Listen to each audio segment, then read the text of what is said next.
আসসালামু আলাইকুম deer HSC পরীক্ষার্থীরা। আজকে আমরা চলে আসলাম মার্কেটিংয়ের তৃতীয় ধামাকা দিনে। আজকে থেকে শুরু হতে চলেছে আমাদের মার্কেটিংয়ের এমসিকিউ ক্লাস। আজকে আমরা মার্কেটিংয়ের ফার্স্ট পেপারের টপ 100 এমসিকিউ নিয়ে চলে এসেছি। তার আগে আমাকে দেখা যাচ্ছে কিনা, ঠিকঠাক মতো শোনা যাচ্ছে কিনা, অ্যান্ড সাউন্ড সব ঠিক আছে কিনা এটা একটু জানাও।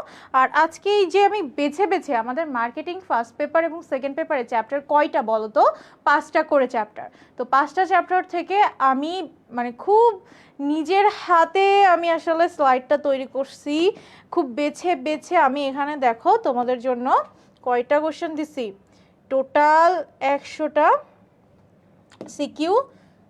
সিকিউ তো আমরা করে ফেলেছি। Didn't work right? ও আমাদের এখানে না অনেক ক্লাস চলে, সো একটু ল্যাগ করতেছে। আচ্ছা দেখো, আমি কিন্তু টোটাল টপ 100 এমসিকিউ এত সুন্দর মতো খুব গুরুত্বপূর্ণ এমসিকিউ নিয়ে আসছি। সো এই জন্য এই ক্লাসটা তোমার টাইমলাইনে শেয়ার করে আজকের ক্লাসটার পিডিএফটা পেয়ে যাবা। কি করতে হবে? ক্লাসের পিডিএফ পেতে গেলে কি করতে হবে? তোমার টাইমলাইনে শেয়ার করে, and for your kind information, আমাকে কেউ প্লিজ ইনবক্স করবে না পিডিএফের জন্য। অন্য কোনো রিজন হইলে, অন্য কোনো আপু এটা বুঝতেছি না, এটা কীভাবে করবো, এটা কীভাবে করবো, এটার জন্য you can knock me any time 24/7। But ক্লাসের পিডিএফের জন্য আমাদের arts and commerce Pathshala Facebook পেজে নক করবা। ক্লাসের পিডিএফ আমার কাছে থাকে না। এই যে আপডেটেড পিডিএফটা, এটা যদি তুমি এক্সামের আগে একবার পড়ে যাও, টপ 100 এমসিকিউ, এটা আমি অ্যান্সারও বলে দিব আজকে ক্লাসে। তো অ্যান্সার সহ পিডিএফটা পাইতে গেলে অবশ্যই আমাকে অ্যান্সার ছাড়া পিডিএফটা আমার থেকে পাবা, যেটা তোমার কোনো কাজে আসবে না। বাট অ্যান্সার সহ পিডিএফটা তুমি পেজ থেকেই পাবা। সো পেজে কালকের পিডিএফ কে কে পাইছো?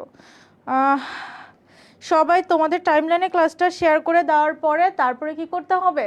Arts and commerce Pathshala Facebook পেজে নক করতে হবে যে আমাদের ক্লাসের পিডিএফটা দেন, ক্লাসটার কথা উল্লেখ করে দিতে হবে।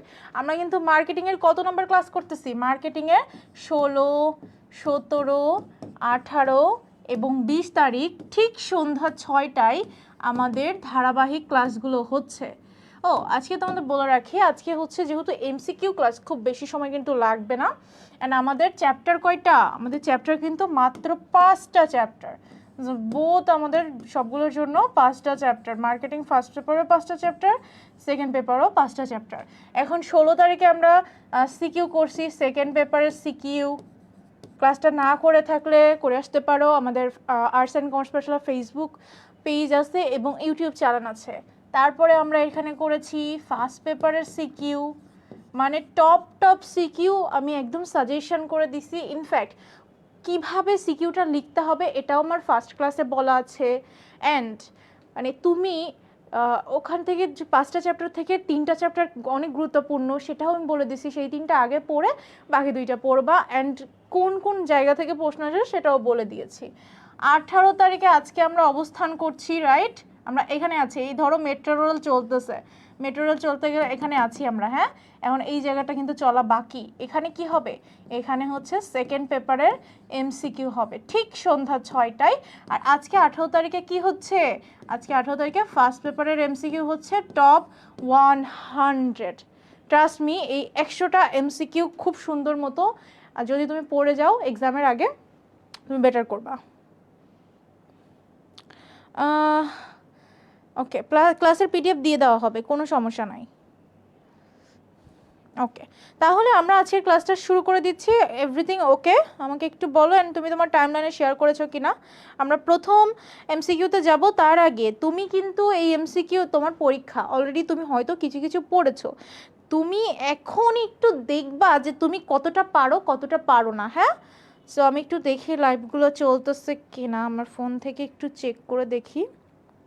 হ্যাঁ, অলরাইট, যেটা তো চলতেছে। ওকে, নাইস, এখানে চলতেছে। আর হ্যাঁ, পারফেক্ট, ইয়েস। এটা কি ক্লাস হচ্ছে? এটা হচ্ছে উৎপাদন ব্যবস্থাপনা ও বিপণন, অর্থাৎ মার্কেটিংয়ের ফার্স্ট পেপারের এমসিকিউ ক্লাস হচ্ছে, ওকে? যেটা টপ 100 এমসিকিউ, তুমি এখানে অ্যান্সার করে দেখবা যে কয়টা এমসিকিউর অ্যান্সার তুমি পারো, কয়টার এমসিকিউ অ্যান্সার তুমি পারো না। ইনফ্যাক্ট যারা একদমই পারো না তারা এই পিডিএফটা ক্লাস মানে আমি সাজেস্ট করব এক্সাম হলে ঢোকার আগে মাত্র 100টা এমসিকিউ তোমার পড়তে হাইয়েস্ট হইলেও তোমার 30 মিনিটও লাগবে না। তো 30 মিনিটে 100টা এমসিকিউ এক্সাম হলে যাওয়ার আগে এই 100টা এমসিকিউ পড়ে যাবা। খুব খুব গুরুত্বপূর্ণ এমসিকিউ, আমি বলতেছি 30 মিনিট সময় দিয়ে এমসিকিউ, হ্যাঁ ইনশাল্লাহ কমন আসবে। 30 মিনিট সময় দিয়ে এই 100টা এমসিকিউ পড়ে যেও, ট্রাস্ট মি এটা ওট করবে। আমার ক্লাস দেখেই ওয়ালাইকুম আসসালাম আরিফ, কেমন আছি? আলহামদুলিল্লাহ, আপনি কেমন আছেন? আপু এই 100টার মধ্যে কি কমন আসবে? ইনশাল্লাহ অন্তর্রয় কমন আসবে। চলো আমরা শুরু করি। তার আগে একটু ছোট করে জানা দিতে চাই, আমাদের কিন্তু যেরকম সার্ভিস এসিপির যারা আমাদের পাওয়ার প্লে স্টুডেন্ট ছিল তারা জানে যে আমরা কিভাবে পড়াই, কেমন পড়াই, তাদের কাছে কিন্তু অনেক অনেক রিভিউ আছে যে এসিপি কেমন প্যানেল, টিচার প্যানেল কেমন। সো এইচএসসি তো হইল, এইবার অ্যাডমিশনের জন্য তারা কোথায় যাবে? তাদের জন্য আছে আমাদের আর্টস অ্যান্ড কমার্স পাঠশালা থেকে মিশন এফবিএস, যেটা হচ্ছে কমার্সের স্টুডেন্টদের জন্য আয়োজিত এবং মানবিকের জন্য রয়েছে, এবং আমাদের বন্দি পাঠশালা তো সায়েন্সের সার্ভ করে আসতেছে। সো কমার্সের জন্য আমাদের পুরো টিচার প্যানেলের একটাই ভালো খুব সুন্দর বৈশিষ্ট্য, সেটা হচ্ছে ফুল টিচার প্যানেল হচ্ছে ঢাবিয়ান। সো মিশন এফবিএস কোর্সে আসতে পারো, এখানে তোমার অ্যাডমিশনের পূর্ণাঙ্গ প্রস্তুতি হয়ে যাবে ফর সি ইউনিট, ঢাকা বিশ্ববিদ্যালয়ের সি ইউনিট সহ বিভিন্ন ইউনিভার্সিটির। তার আগে আমি একটু আমার ছোট করে পরিচয় দিয়ে দিই। আমি হচ্ছে হাফিজা খাতুন স্নেহা, পড়াশোনা করছি ঢাকা বিশ্ববিদ্যালয়ের ম্যানেজমেন্ট ইনফরমেশন সিস্টেমস ডিপার্টমেন্টে। অনেকে আমাকে চিনবা, আবার অনেকে আজকে হয়তো নতুন দেখতেছো, আই ডোন্ট নো। তোমরা তো মানে রিলস কল করতে করতে মাঝে মাঝে। আপু গতকালকের সিকিউ এর পিডিএফ এর অ্যান্সার, আচ্ছা ওটা সিকিউ, আমি তো ক্লাসটা যদি মন দিয়ে করো আমি তো সিকিউর অ্যান্সারগুলো খুব সুন্দর করে বলে দিছি। Yes, ACP base. তৌফিক ওমর মেবি হচ্ছে আমাদের পাওয়ার প্লের শিক্ষার্থী, রাইট? সো ও হচ্ছে পাওয়ার প্লের শিক্ষার্থী, ও জানে এসিপির সার্ভিস কেমন। সো এই আমাদের পুরো টিচার প্যানেল হচ্ছে এক ঝাঁক ঢাবিয়ান টিচার প্যানেল। তুমি যেখানেই পড়ো না কেন, আই উড সাজেস্ট তুমি যে বিশ্ববিদ্যালয়ে পড়তে চাও তারা যেন সেই বিশ্ববিদ্যালয়ের শিক্ষার্থী হয় বা পড়াশোনা করেছে কখনো, চান্স পেয়েছে কখনো, এমনটা যেন হয়। ঠিক আছে, তো চলো আজকে আমরা শুরু করে দিই। প্রথম কোশ্চেন, এই যে উৎপাদনের খাত কয়টি ও কি কি, এটা তুমি জানবা। এটা খুবই basic question.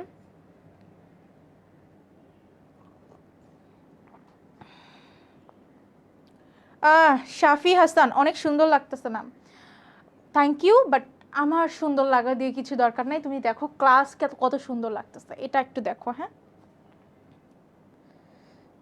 Ma'am is best, Maruf thank you. চলো আমরা পড়াশোনা শুরু করে দেই। এই তো অ্যান্সার করে দিয়েছে এত মেহেদি, আমি কথা বলতেছি না, ক্লাসটা শুরু করার জন্য সবাইকে তো জয়েন করতে হবে, রাইট? সবার জন্য একটু ওয়েট করে সবাই মিলে একসাথে ক্লাস করলে বেটার হয় না? ইয়েস, এই তো আকিবা চলে এসেছে। প্রথমটা, উৎপাদনের খাত কয়টি ও কি কি বলো তো? এই তো অনেকে অ্যান্সার করে দিয়েছে, you guys are really really good. Okay, কয়টি? উৎপাদনের খাত হচ্ছে 3টি। কি কি তিনটা, কি কি এটা একটু জানবা। কি কি? কৃষি, কৃষি সেবা,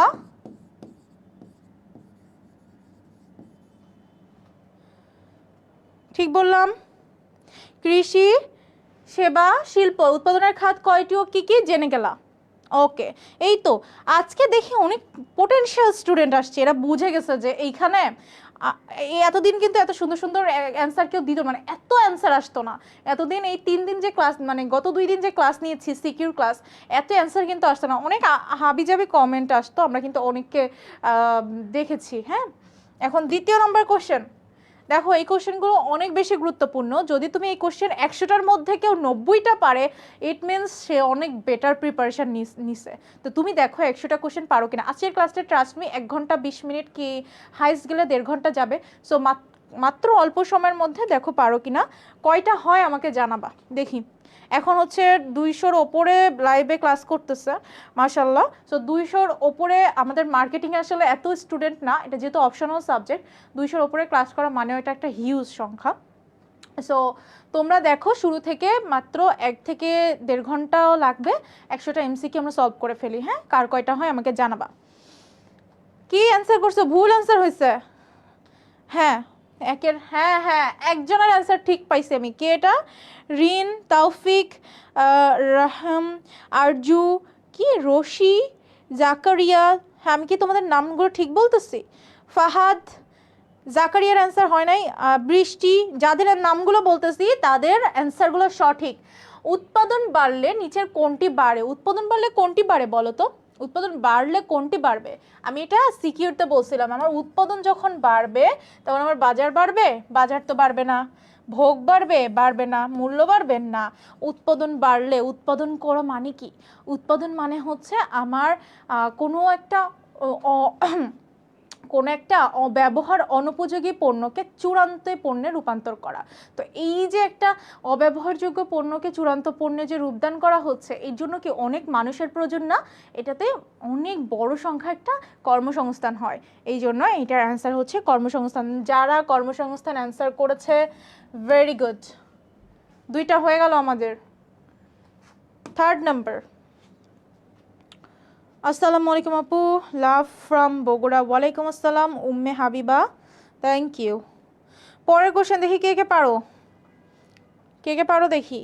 অ্যান্ড তোমার এই পিডিএফটা, এই যে অ্যান্সার দেওয়া পিডিএফটা, এই যে অ্যান্সার করে দিচ্ছি, অ্যান্সার দেওয়া পিডিএফটা পাবা কোথায়? আর্টস অ্যান্ড কমার্স পাঠশালার ফেসবুক পেজে, অথবা আমার যে ক্লাস হচ্ছে, আমার ক্লাসটা শেষ হয়ে গেলে এই ক্যাপশানে পেয়ে যাবা, বুঝছো? পিডিএফ করেছি লাভ নাই, ক্যাপশানে পিডিএফটা পেয়ে যাবা। আমার ক্লাসটা হওয়ার পরে 1 ঘন্টা পরে এসে চেক করবা, ক্লাসের ক্যাপশানে পিডিএফটা অনেক সময় থাকে। সো লাইভটা শেয়ার করতে হবে, কারণ এরকম টপ 100 এটা কিন্তু এক্সামের আগে জাস্ট 30 মিনিট সময় দিয়ে পড়ে যাবা। পরের কোশ্চেনে কি বলতেছে? পণ্য কর্তৃক মানুষের অভাব মেটানোর ক্ষমতাকে কি বলে? খুবই সহজ, এটা মানে আমার কিছু বলা লাগবে না। 3-এর ক। হ্যাঁ সুরাইয়া, আরো পৃষ্ঠা, যারা যারা বলতেছে হ্যাঁ। আরো কিছু? রশি, ফাহাদ, এটা কোন বিষয়? এটা মার্কেটিং।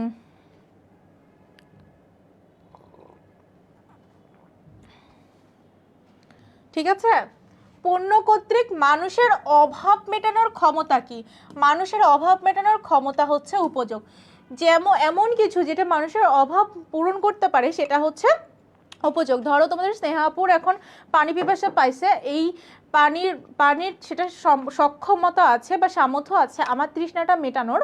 ইট মিনস কি, পানির একটা উপযোগ আছে। এটা আমি সবসময় আমার ক্লাসে এক্সাম্পল হিসেবে ইউজ করি। ওকে, তাহলে পণ্য কর্তৃক মানুষের অভাব মেটানোর, পণ্য থেকে মানুষের অভাব মেটানোর ক্ষমতা হচ্ছে উপযোগ। খুবই সহজ প্রশ্ন না? এরকম প্রশ্নই আসবে তোমার। আরে প্রশ্ন তো মহাবিশ্ব বাইরে থেকে কোশ্চেন করবে না টিচাররা, রাইট? টিচাররা বইয়ের মধ্যে থেকে কোশ্চেন করবে। তোমরা হও কি যে না না আমার ফাইনাল পরীক্ষা, বোর্ড পরীক্ষা, কি না কি প্রশ্ন করে ভয় পেয়ে যাও, নার্ভাস হয়ে যাও কেন? এই জন্যই তো ভালো করো না। তোমাকে কনফিডেন্ট থাকতে হবে, you have to be very confident. কনফিডেন্টের সাথে অ্যান্সার করবা, দেখবা সবই তুমি পারো। নার্ভাস না হয়ে, প্যানিক না করে, এক্সাম হলে জাস্ট ঠান্ডা মাথায় চিন্তা করে অ্যান্সার করবা। আমি যা যা কোশ্চেন দিছি দেখবা এই 100টার মধ্যে অনেকটা রিপিট থাকবে, অনেকেই ভুলও করবে। কেন ভুল করবে? কারণ ওই এক্সাম হলে নার্ভাস, প্রেশার, প্যানিক, এসব দরকার না। তুমি মনে করবা যে তুমি তোমার বাসায় বসে এক্সাম হল মানে আতঙ্কের নাম। তুমি বাসায় বসে বসে জাস্ট মনে করবা যে আমি বাসায় বসে পরীক্ষা দিচ্ছি বা একটু সলভ করতেছি, স্নেহাপুর ক্লাস করতেছি, এটা ভেবে পরীক্ষা দিয়ে আসো। দেখো রিল্যাক্স, পরীক্ষা খুব সুন্দর হবে। ওকে, 4-এর অ্যান্সার অনেকেই করে দিছে। আচ্ছা, আমি কথা বলতেছি কারণ অনেকের আমি অ্যান্সার দেওয়ার সুযোগ দিচ্ছি। Nice, very good dear students. Okay perfect. দ্রব্য সেবা তৈরির প্রক্রিয়াকে কি বলবে? দ্রব্য ও সেবা তৈরি করার প্রক্রিয়াকে আমরা বলি উৎপাদন। পারফেক্ট। 4টা কে কে পারছো বলো তো? সবই কণা। 5 নম্বর, মান নির্ধারণ করতে হয় কখন? মানটা আমি কখন নির্ধারণ করব?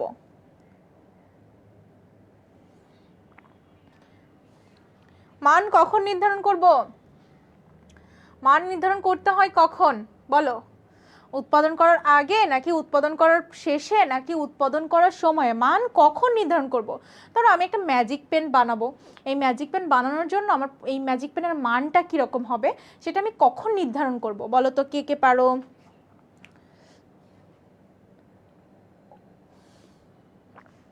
মানটা আমি কখন নির্ধারণ করব?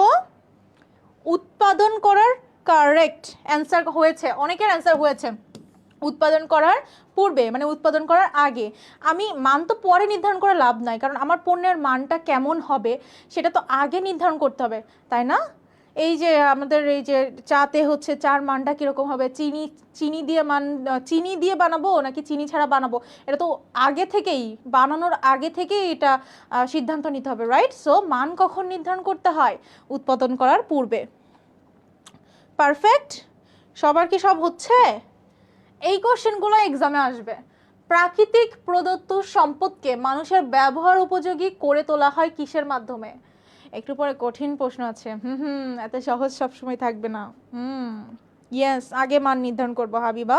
পারফেক্ট। তারপরে প্রাকৃতিক প্রদত্ত সম্পদকে মানুষের ব্যবহার উপযোগী করে তোলে কিসের মাধ্যমে? আরে বাবা ফাহিম, তুমি আসছো, আমি তো দেখছি, এতবার কমেন্ট করতেছো। মার্জান আনসার করে ফেলেছে, পারফেক্ট। প্রথমে মার্জান আনসার করেছে কোনটা? উৎপাদন। প্রাকৃতিক প্রদত্ত সম্পদকে মানুষের ব্যবহার উপযোগী করে তোলা কিসের মাধ্যমে? উৎপাদনের মাধ্যমে। বৃষ্টিও আনসার করেছে, কি ভুইয়ান, মোহাম্মদ দুর্জয়, ওকে, সৌমিতা, সত্যম, তোমার নাম কি সত্যম? আমি কি স্পেলিং ঠিক করছি, মানে প্রোনাউন্সিয়েশন ঠিক আছে? উৎপাদন কোন ধরনের প্রক্রিয়া? উৎপাদন কি গতিশীল প্রক্রিয়া, উৎপাদন কি স্থির প্রক্রিয়া, উৎপাদন কি চলমান প্রক্রিয়া নাকি মন্থর? বলো তো উৎপাদন কোন ধরনের প্রক্রিয়া? উৎপাদন কোন ধরনের প্রক্রিয়া?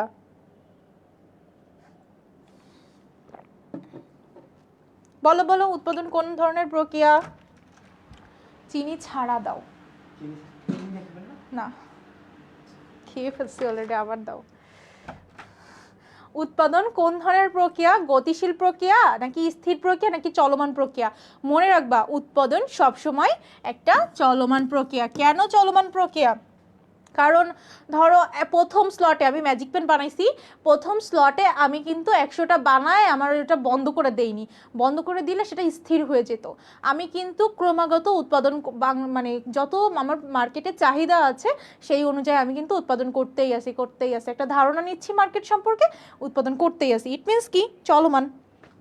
পারফেক্ট, ওকে। উৎপাদনের উপকরণের অন্তর্ভুক্ত কোনটি? উৎপাদনের উপকরণ কয়টা? এই প্রশ্নও আসতে পারে, কয়টা এটাও আসবে। উৎপাদনের উপকরণ কয়টি? তো আমরা জানি যে 4টা উপাদান। কি কি? ভূমি, শ্রম, মূলধন, সংগঠন। ঠিক আছে, দেখবা তোমাদের চ্যাপ্টার অনেকটা রিভিশনও হয়ে যাচ্ছে। ঠিক আছে, দেখি দেখি কে কে অ্যান্সার করতেছে।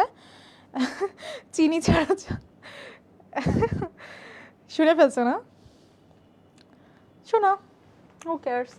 উৎপাদনের উপকরণের অন্তর্ভুক্ত কোনটা? আমরা জানি উৎপাদনের উপকরণ হচ্ছে 4টা, ভূমি, শ্রম, মূলধন, সংগঠন। দেখি কোনটা কোনটা, এই তো পেয়ে গেছি। এনে ভূমি পাইনি, কিছু পাইনি, শ্রম, মূলধন কিছু পাইনি, সংগঠন, এই answer. Nice, perfect. Sharmin, Halima, Ritu, Ibrahim, perfect. আমি সবসময় চিনি ছাড়াই খাই, বুঝছো? কেমন চিনলা তোমরা স্নেহা আপুকে? হ্যাঁ, চিনি দিয়ে চা দিছো। পরিবহনের মাধ্যমে কোন ধরনের উপযোগ সৃষ্টি হয়? এই যে অনেকগুলো উপযোগ আছে না, সত্যগত উপযোগ, সময়গত উপযোগ, স্থানগত উপযোগ, তথ্যগত উপযোগ, সো তারপরে হচ্ছে অর্থগত উপযোগ। এই যে অনেকগুলো উপযোগ আছে, টোটাল কয়টা উপযোগ জানো? টোটাল উপযোগ হচ্ছে 7টা। এর মধ্যে একটা হচ্ছে শিল্প সৃষ্টি করে, শিল্প হচ্ছে একটা সৃষ্টি করে, সেটা কি? সেটা হচ্ছে রূপগত উপযোগ, সেটা হচ্ছে রূপগত উপযোগ। আর বাকি 6টা কে সৃষ্টি করে? বাকি 6টা হচ্ছে বাণিজ্য সৃষ্টি করে। ব্যবসায়ের উপযোগ টোটাল, ব্যবসায় উপযোগ সর্বমোট কয়টা? টোটাল হচ্ছে 7টা, 6টা বাণিজ্য সৃষ্টি করে, শিল্প হচ্ছে একটাই সৃষ্টি করে। বুঝতে পারলাম? এটার অ্যান্সার কোনটা? পরিবহনের মাধ্যমে কোন ধরনের উপযোগ সৃষ্টি হবে? পরিবহনের মাধ্যমে এক জায়গা থেকে আরেক জায়গায় পণ্য আসবে। ইট মিনস কি, এক জায়গায় এক স্থান থেকে অন্য স্থানে পণ্যটা আসা যাওয়া হচ্ছে, স্থানগত উপযোগ। খুব সহজ, ট্রাস্ট মি, এই প্রশ্নই আসবে, দেখো এক্সাম হলে। হিমাগার কোন ধরনের উপযোগ সৃষ্টি করে? হিমাগার কোন ধরনের উপযোগ সৃষ্টি করবে? হিমাগার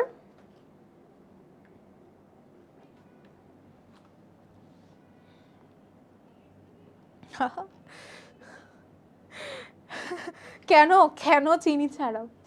আমি একটু চিনি কম পছন্দ করি, হ্যাঁ, এই আর কিছু না, আর অন্য কিছু ভাইবো না ভাই প্লিজ। তোমরা না মানে বলো কি যে না মা কি না কি বলবা তার ঠিক নেই, দরকার নেই, এত কিছু ভেবো না। আমি হচ্ছে শুধু ভাবো যে হচ্ছে চিনি কম পছন্দ। হিমাগার কোন ধরনের উপযোগ সৃষ্টি করে? হিমাগারটা কি? একজন জিজ্ঞেস করছে হিমাগার কি, রাইট কোশ্চেন, ভালো কোশ্চেন করছো। হিমাগার হচ্ছে হিম প্লাস আগর, রাইট। হিমাগার হচ্ছে একটা জায়গা, একটা গুদাম ঘর, যেখানে তোমার পণ্যটা ফ্রোজেন অবস্থায় থাকে। বুঝতে পারলাম? তোমার দেখবে একটা ঘর যেখানে অনেক ফ্রোজেন, মানে এসি বা হচ্ছে সেটা ঠান্ডা অবস্থায় আছে, ঠিক আছে, ঘরটা ঠান্ডা অবস্থায় আছে এবং সেখানে অনেকগুলো পণ্য আছে, ফ্রোজেন করে পণ্যটা সংরক্ষিত করে রাখা হয় হিমাগারে। বুঝতে পারছো হিমাগারটা কি? এখন হিমাগার কোন ধরনের উপযোগ সৃষ্টি করে? হিমাগার হচ্ছে, রাইট, পারফেক্ট, মোহাম্মদ সাজ্জাদ, তারপরে জাকরিয়া, সামি, সবাই ঠিকঠাক অ্যান্সার করেছে যে হিমাগার কোন ধরনের উপযোগ সৃষ্টি করবে? সময়গত উপযোগ সৃষ্টি করে। কারণ আমাদের সব সময় সব পণ্য ঠিকমতো উৎপাদন হয় না, কোনো বছরে দেখা যাচ্ছে বেশি উৎপাদন হয়, কোনো বছরে কম উৎপাদন হয়। এখন এই যে বেশি উৎপাদন করার যে বেশি পণ্যগুলা, সেগুলো আমরা যদি ঠিকমতো সুরক্ষিত একটা স্থানে সংরক্ষিত করে রাখতে পারি, এটা আমরা পরের বছরে বা যখন প্রয়োজন তখন কিন্তু সারা বছর ব্যবহার করতে পারবো। হ্যাঁ, সো এই জন্য সময়গত উপযোগ, এক মৌসুমের পণ্য আর এক মৌসুমে ব্যবহার করা। ওকে, পারফেক্ট। আরে আমার কোনো ডায়াবেটিস টাইবেটিস কিচ্ছু নেই, আমি আল্লাহর রহমতে আলহামদুলিল্লাহ আমি খুবই ভালো আছি, আলহামদুলিল্লাহ। এই খাই না বলেই ভালো আছি, খাইলে হয়তো বা অনেক কিছু হইতো। আচ্ছা, আমার কি নেটওয়ার্ক বেঁধে যাচ্ছে? এখানে কিন্তু ঘুরতেছে।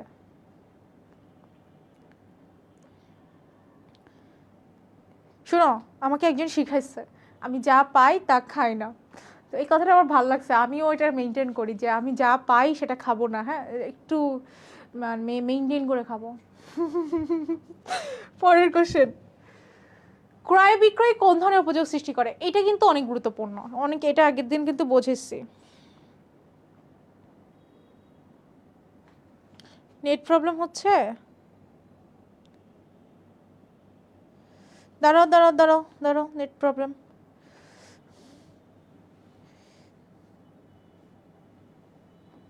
এখন কি ঠিক আছে? এখন কি ঠিক আছে? ওকে, একটু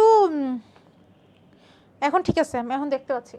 ক্রয় বিক্রয় কোন ধরনের উপযোগ সৃষ্টি করে? আমি জানি, আমি আগের দিনে উদাহরণ দিয়েছি যে এই ফোনটা ধরো আমার ফোন, এই ফোনটা আমি যখন, এটা কিন্তু আমার ফোন, এখন এটা আমি বিক্রি করব, তুমি কিনবা, যখন কিনবা তখন কিন্তু আমাকে যখন টাকা দিবা, তুমি এটা নিলা, এই ফোনের মালিক কিন্তু তুমি হয়ে গেলা, এখন মালিক আমি, এরপরে কেনার মাধ্যমে তুমি মালিকানা পেয়ে যাবা। তো ক্রয় বিক্রয়ের মাধ্যমে মালিকানা হস্তান্তরিত হয়ে কোন ধরনের উপযোগ সৃষ্টি হয়? সত্যগত উপযোগ। ইয়েস, অনেকে অ্যান্সার করতে পেরেছো। দেখো কত সহজ সহজ প্রশ্ন, প্রথম অধ্যায় তো এই জন্য সহজ সহজ প্রশ্ন, প্রত্যেকটা চ্যাপ্টার থেকে 20টা কি 25টা করে আমরা গুরুত্বের আলোকে কোশ্চেনটা দিয়েছি। উকিলের পরামর্শ কোন ধরনের উপযোগ সৃষ্টি করে? উকিলের পরামর্শ, উকিল থেকে যখন আমি পরামর্শ নেই, বা শিক্ষকতা পেশা থেকে, উকিল থেকে, এই যে সব শিক্ষক উকিল এরা এরা কি ধরনের তোমার দিয়ে থাকে? এটা অ্যান্সার করো তো। এটা কি? এটা হচ্ছে সেবাগত, উকিলের পরামর্শ হচ্ছে আমার সেবাগত উপযোগ সৃষ্টি করতেছে, রাইট। পারফেক্ট। ফাহাদের অ্যান্সার হয়েছে, সূর্যের অ্যান্সার হয়েছে, ইসরাতের অ্যান্সার হয়েছে। দেখো তো একটা কোশ্চেন কি কঠিন আছে। উৎপাদনশীলতা বৃদ্ধির মাধ্যমে কোনটি হ্রাস পায়? উৎপাদনশীলতা বৃদ্ধি পাইলে কোনটি হ্রাস পায়? এই উৎপাদনশীলতার সূত্র কি?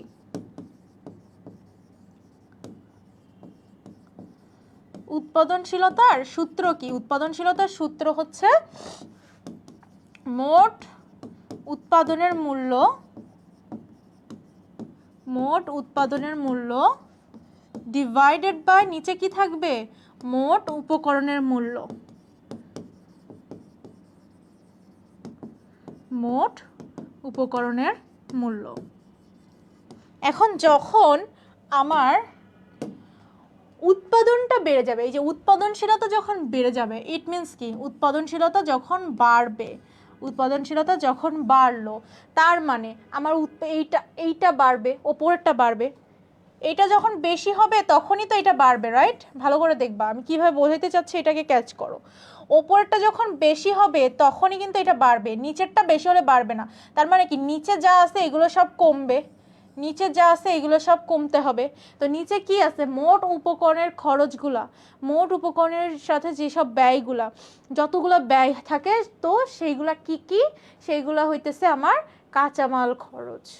উৎপাদন খরচ থাকে না, সুযোগ ব্যয় থাকে না, পরিচালন ব্যয় এগুলো থাকে না, কাঁচামালের খরচ সবার আগে থাকে। 13টা সবাই ভুল করবে আমি জানি, এই জন্যই 13টা আমি সুন্দর করে বোঝাই দিলাম। ভালো করে দেখো উৎপাদনশীলতার সূত্র কি? উৎপাদনশীলতা মানে কি? উৎপাদনশীলতা মানে হচ্ছে মোট উৎপাদনের মূল্য ভাগ দিব অনুপাত, কার কার অনুপাত? মোট উৎপাদনের মূল্য আর মোট উপকরণের মূল্য। এখন আমার উৎপাদনশীলতা বেশি হবে কখন? যখন আমার এই ওপরেরটা বেশি হবে, মানে মোট উৎপাদনের মূল্য এটা বেশি হবে, এই খরচগুলো যখন কম হবে, রাইট? সো এইটা বেশি হলে এটা কিন্তু বাড়বে, এটার মান পজিটিভ আসবে। আর এইটা যখন বেশি হবে তখন কিন্তু নেগেটিভ আসবে, মানে কম হবে, উৎপাদনশীলতা কমে যাবে। সো আমার বলছে উৎপাদনশীলতা বৃদ্ধি পাইলে, বৃদ্ধি পাইলে মানে কি? মোট উপকরণের মূল্যগুলো কম হবে। মোট উপকরণের মূল্য কি কি ছিল? আমরা ম্যাথ যখন করছিলাম তখন দেখবা যে মোট উপকরণের মূল্যের মধ্যে কাঁচামালের খরচ এটা সবার আগে থাকে। সো শুধুমাত্র কাঁচামালের খরচ, এখানে একটাও আমরা ফ্যামিলিয়ার না, একটাকেও আমি চিনি না। উৎপাদনশীলতার সাথে এই তিনটার কোনো সম্পর্ক নাই, শুধু কাঁচামালের খরচের সম্পর্ক আছে। বুঝতে পারছো? আস্তে ধীরে তো কঠিনের দিকে যাব। উৎপাদনশীলতা কি বলো? উৎপাদনশীলতা কি? উৎপাদনশীলতা কি উৎপাদন ক্ষমতা, উৎপাদন দক্ষতা, উৎপাদন মাত্রা নাকি উৎপাদন প্রবণতা? উৎপাদনশীলতা কি?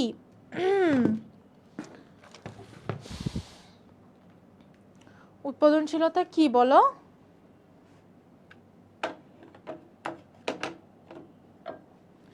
ম্যাম এখান থেকে কি অনেক আসবে? জি। এই দাঁড়াও দাঁড়াও, নিপন সাহা, এত গুরুত্বপূর্ণ বিষয় বোঝাচ্ছি, তুমি এর মধ্যে কোশ্চেন করতেছো আপু আপনার কি বিয়ে হয়েছে? এই মানে আমার বিয়ে নিয়ে তোমার মাথা ব্যথা কেন? মানে তুমি তো এইচএসসি পরীক্ষা দিবা, তুমি আমার বিয়ে জেনে কি করবা? তুমি তো মানে বিয়ের জন্য এলিজিবলই হও নাই, তোমার তো বয়সই হয় নাই, নাইলে তো একটু মানে তোমার যদি কাজে লাগতো তাইলে না হয় আমি বলতাম, তোমার তো কাজে লাগবে না। আমার বিয়ে হয়েছে না হয়েছে এটা শুনে তো তোমার কাজে লাগতেছে না বাবা। যদি কাজে লাগতো না, হ্যাঁ তুমি একটু, তুমি যদি হচ্ছে ধরো খুব সুন্দর একটা ইউনিভার্সিটিতে পড়তা, বা তুমি খুব বড় একটা পজিশনে সিইও হতা, বা তুমি ধরো এমন কিছু একটা করতা যেটা না হ্যাঁ আমার সাথে খুব ভালোভাবে মানাচ্ছে, তখন না হয় আমি তোমাকে বলতাম আমার বিয়ে হয়েছে কি হয় নাই। তো তার মানে বুঝতেছো তুমি নিজেকে এমন একটা পজিশনে নিয়ে যাইতে হবে, কিন্তু সুন্দর একটা পাবলিক ইউনিভার্সিটিতে চান্স পাও, দেখবা অনেকেই তোমাকে পছন্দ করবে। এখন এইচএসসি পাস করবা, তাও দাম দিবে না কেউ, আমি তো দিবই না। ওকে, উৎপাদনশীলতা কি? উৎপাদনশীলতা কি বলো?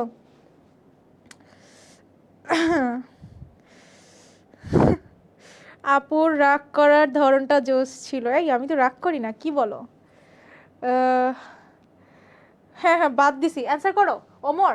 উৎপাদনশীলতা কি উৎপাদন ক্ষমতা নাকি উৎপাদন দক্ষতা বলো তো? উৎপাদনশীলতা হচ্ছে উৎপাদন দক্ষতা, ঠিক আছে? ইফিশিয়েন্সি, ইফিশিয়েন্সি, ইফিশিয়েন্সি আর হচ্ছে ইফেক্টিভ,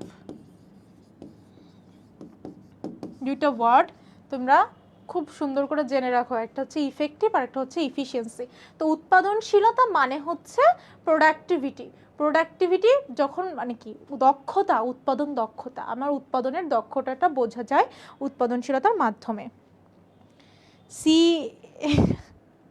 আরে না, আমি জাস্ট তো মজা করে, বিয়ে করতে গেলে কাউকে কিছু হইতে হয় না, হ্যাঁ, যার রিজিকে যেটা আছে। বাট হ্যাঁ, তুমি যদি ভালো একটা পজিশন হোল্ড করো, ভালো একটা পর্যায়ে নিজেকে নিয়ে যাও, তুমি আরেকটা মানুষকে কি মানে ধরো তুমি আরেকটা মানুষকে তোমার লাইফে আনলা, ধরো তুমি তুমি যাকে চাচ্ছ তাকে তোমার লাইফে আনলা, তুমি তাকেই যদি ভালো না রাখতে পারো তাহলে কেন আনলা, রাইট? তোমার পরে তো তার দায়িত্ব। সো লজিক্যালভাবে থিঙ্ক করতে হবে। আমি তো মজা করে বলছি যে এমনি তুমি যখন অন্য কারোর দায়িত্ব নিবা, বিয়ে করা মানে কি দায়িত্ব, দায়িত্ব যখন নিবা তোমাকে তো একটু ভালো কিছু করতে হবে, তাহলে সে না তোমাকে নিয়ে গর্ব করবে। তারপরে একটা অন্যরকম ব্যাপার থাকে, দেখবা তোমার বাবা মা তোমাকে নিয়ে গর্ব করবে, তোমার লাইফ পার্টনার তোমাকে নিয়ে গর্ব করবে, সবাই তোমাকে নিয়ে গর্ব করবে, ব্যাপারটা অনেক সুন্দর লাগবে না? সো এই জন্য জীবনের মোড় ঘোরানোর একটা সময় পাইছো, এইচএসসি, এইচএসসিটাকে ঢেলে সাজাও। আমার ঘড়িটার দাম কত? এই প্রশ্ন করা লাগে? আমার ঘড়ি গিফটের, সব গিফটের, আমি নিজেই গিফটের, আল্লাহ বানাইছে আমাকে। উৎপাদন ও উপকরণের অনুপাতকে কি বলে? এই যে একটু আগে করছি, উৎপাদন আর নিচে উপকরণ, এই দুইটার অনুপাতকে কি বলবে? অ্যান্সার করো, অ্যান্সার করো। আই হাই, তোমরা আমার নাম জানো না? মানে কি ক্যাপশনেও তো দেওয়া আছে আমার নাম, ইনস্ট্রাক্টর কে? ও মাই গড, আমার নাম জানো না, আমি কোথায় পড়ি এটা জানো না? কার ক্লাস করতে আসছো? উৎপাদন ও উপকরণের অনুপাতকে কি বলে? উৎপাদন ও উপকরণের অনুপাতকে আমরা জানি উৎপাদনশীলতা বলে। এই কোশ্চেন কি আসবে? আসবে। পরের কোশ্চেন, উৎপাদনশীলতাকে কিভাবে প্রকাশ করা যায়? উৎপাদনশীলতাকে আমরা কিভাবে প্রকাশ করি? আমরা কিন্তু ওপরে উৎপাদন দেই আর নিচে উপকরণ দেই, তার মানে কি একটা আনুপাতিক হারে একে প্রকাশ করি, রাইট? দেখো পরের কোশ্চেন, হ্যাঁ, তারপরে তারপরে অ্যান্সার করো। গর্ব করে এমন কাজ করতে হবে, হ্যাঁ তাহসান। তাহসান কিন্তু ছোটবেলায় আমার অনেক ফেভারিট ছিল, তাহসানের গান আমি অনেক শুনতাম। অনেক সহজ না? অনেক সহজ, ট্রাস্ট মি, মার্কেটিং সাবজেক্টটা অনেক সহজ, শুধু প্যানিক করবা না আর নিজের প্রতি আত্মবিশ্বাস রেখে এক্সাম হলের কথা চিন্তাই করবা না যে এটা এক্সাম হলে আমি আসছি পরীক্ষা দিতে, তাইলে তুমি আর অ্যান্সার করতে পারবে না। তুমি চিন্তা করবা তুমি বাসায় হেসে খেলে যাবা, পরীক্ষা দিয়ে চলে আসবা, শেষ, তাহলেই বেটার করবা। আর যত স্ট্র্যাটেজি লাগে, তত স্ট্র্যাটেজি। স্নেহা আমার বেস্টির নাম, আমি তোমার বেস্টি হয়ে গেলাম আজকে থেকে। অঙ্ক, এই যে অঙ্ক দিছে, চলো অঙ্ক করি। আমাদের অঙ্কে চাইছে হচ্ছে শ্রমের উৎপাদনশীলতা, অঙ্কে কি চাইছে? চলো অঙ্ক শিখি, চলো চলো অঙ্ক শিখি। শ্রমের উৎপাদনশীলতার সূত্র কি? উপরে থাকবে মোট মোট উৎপাদনের মূল্য, আর নিচে নিচে থাকবে মোট শ্রমের শ্রম বাবদ ব্যয়, রাইট? মোট শ্রম ব্যয়, মোট শ্রম ব্যয়। এখন এই দুইটা দিয়ে ভাগ দিয়ে যা বের হবে সেটাই উত্তর। চলো দেখি, এই অঙ্ক কিন্তু আসতে পারে, এই জন্য অঙ্ক ডিসি এমসিকিউতে সবাই ক্যালকুলেটর নিয়ে যাবা বা মুখে মুখেও এটা করতে পারবা, সহজ। হ্যাঁ 17-এর অ্যান্সার অনেকেই করতেছে। মোহাম্মদ রিফাত মুন্সি, নেটওয়ার্ক প্রবলেম, আবার নেটওয়ার্ক প্রবলেম করতেছে, নেটওয়ার্কে ধরে মার দাও। আচ্ছা তাহলে কি দেখো তো, আমার মোট উৎপাদনের মূল্য কত? মোট উৎপাদনের মূল্য হইতেছে, এই দেখো কারখানায় 1000 টাকার পণ্য উৎপাদন করে, তার মানে কি 1 লাখ, 1 লাখ। আর নিচে কত? নিচে হচ্ছে আমার লাগবে শ্রমের ব্যয়, কই শ্রমের ব্যয় কই? শ্রম বাবদ ব্যয় হয়, এই যে শ্রম বাবদ ব্যয় হয় 20,000 টাকা। তাহলে 1 লাখ টাকা 20 দিয়ে ভাগ দাও, কত হয়? কত হয়? 5। দেখি অ্যান্সার কোথায়? অ্যান্সার গ। সহজ না? এই তো সবাই পারছে, এত ব্রিলিয়ান্ট স্টুডেন্ট, কিন্তু পরীক্ষা বোর্ডে প্লেস করো না কেন? বোর্ডে তোমরা প্লেস করো না কারণ তোমরা স্ট্র্যাটেজি জানো না, তোমরা কৌশল জানো না, নাহলে বোর্ডে প্লেস করতা তো। শোনো, এই ক্লাসের এই টপ 100 এমসিকিউ জাস্ট এক্সামের আগে 30 মিনিট লাগবে, পড়ে যাবা। কিন্তু এই পিডিএফটা পাইতে গেলে তোমার টাইমলাইনে শেয়ার করে দাও। ট্রাস্ট মি, যা কিছু ভালো কল্যাণকর সবার মাঝে যদি তুমি বিলিয়ে দাও, তোমার কাছে সেখান থেকে না অনেক রিটার্ন আসবে। ভালো জিনিস শেয়ার করলে তুমি ভালো কিছু পাবা। এটা এটা এটা সব জায়গায় বলা আছে, তুমি যে ধর্মাবলম্বী হও না কেন। পিডিএফ পেয়ে যাবা শেয়ার করে, পেজে ইনবক্স করলে। উৎপাদন ভোক্তার ক্ষেত্রে কি প্রভাব ফেলে? ভোক্তার ক্ষেত্রে কি প্রভাব ফেলে এটা জানতে চাচ্ছে। কার উপরে? ভোক্তার। ভোক্তার ক্ষেত্রে কি প্রভাব ফেলে সেটা জানতে চাচ্ছে। দেখি ভোক্তার ক্ষেত্রে কি করবে। ভোক্তার কি কর্মসংস্থান সৃষ্টি করবে? ভোক্তার তো কর্মসংস্থানের সাথে কোনো সম্পর্ক নেই, করবে না। বিনিয়োগ বৃদ্ধি করবে ভোক্তার না উৎপাদকের করবে? এ তো দরকার না। তারপরে ভোক্তার কি আয় বৃদ্ধি পাবে? এই উৎপাদন করলে ভোক্তার আয় বৃদ্ধি পায়? কখনো সম্ভব? আমি একটা কিছু বানাচ্ছি আর তোমাদের আয় বেড়ে যাবে? কখনো সম্ভব? লজিক্যাল এটা না। তাহলে আমি উৎপাদন করলে মানুষের কি হবে? জীবনযাত্রার মান বৃদ্ধি পাবে। এই যে আমি এতদিন হচ্ছে কখনো ধরো এই 20 বছর আগে আমি তো মোবাইল ফোন যে এত ছোট একটা চিপ মোবাইল ফোন হইতে পারে এটা আমি কখনোই জানতাম না, রাইট? আমরা কেউই জানতাম না। বা এই যে আমরা যে অনলাইনে যেভাবে পড়তেছি এইভাবে যে পড়বো, আমরা কখনো এটা কল্পনা করছি? করি নাই।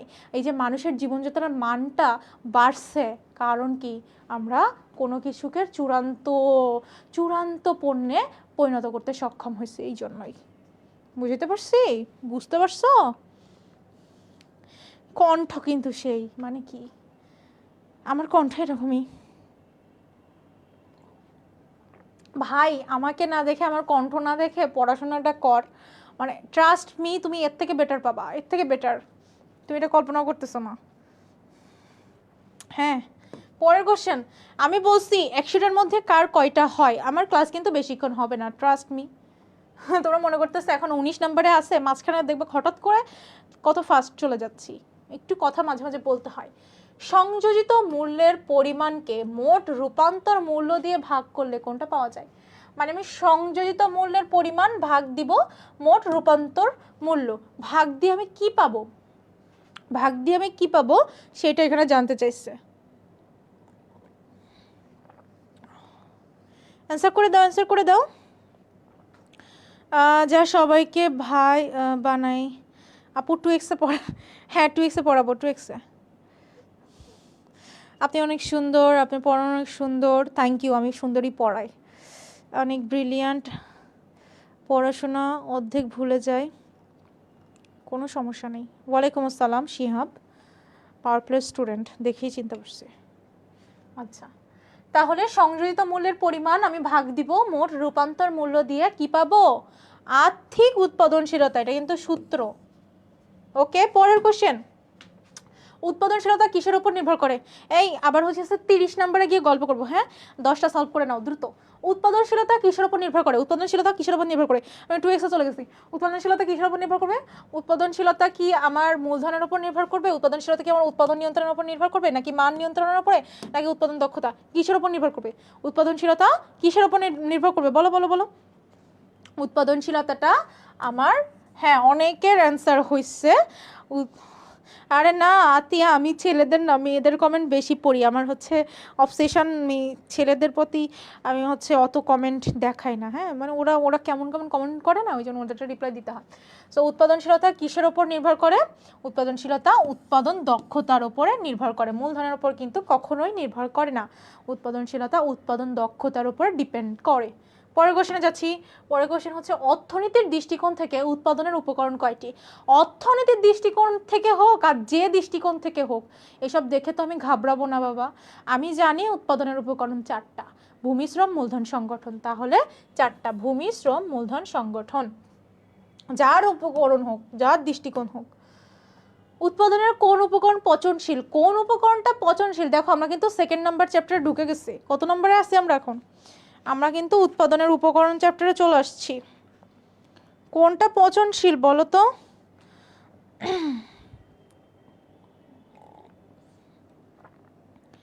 আরে শিহাব, ছেলে বলে বঞ্চিত মানে? কোনো বঞ্চিত না।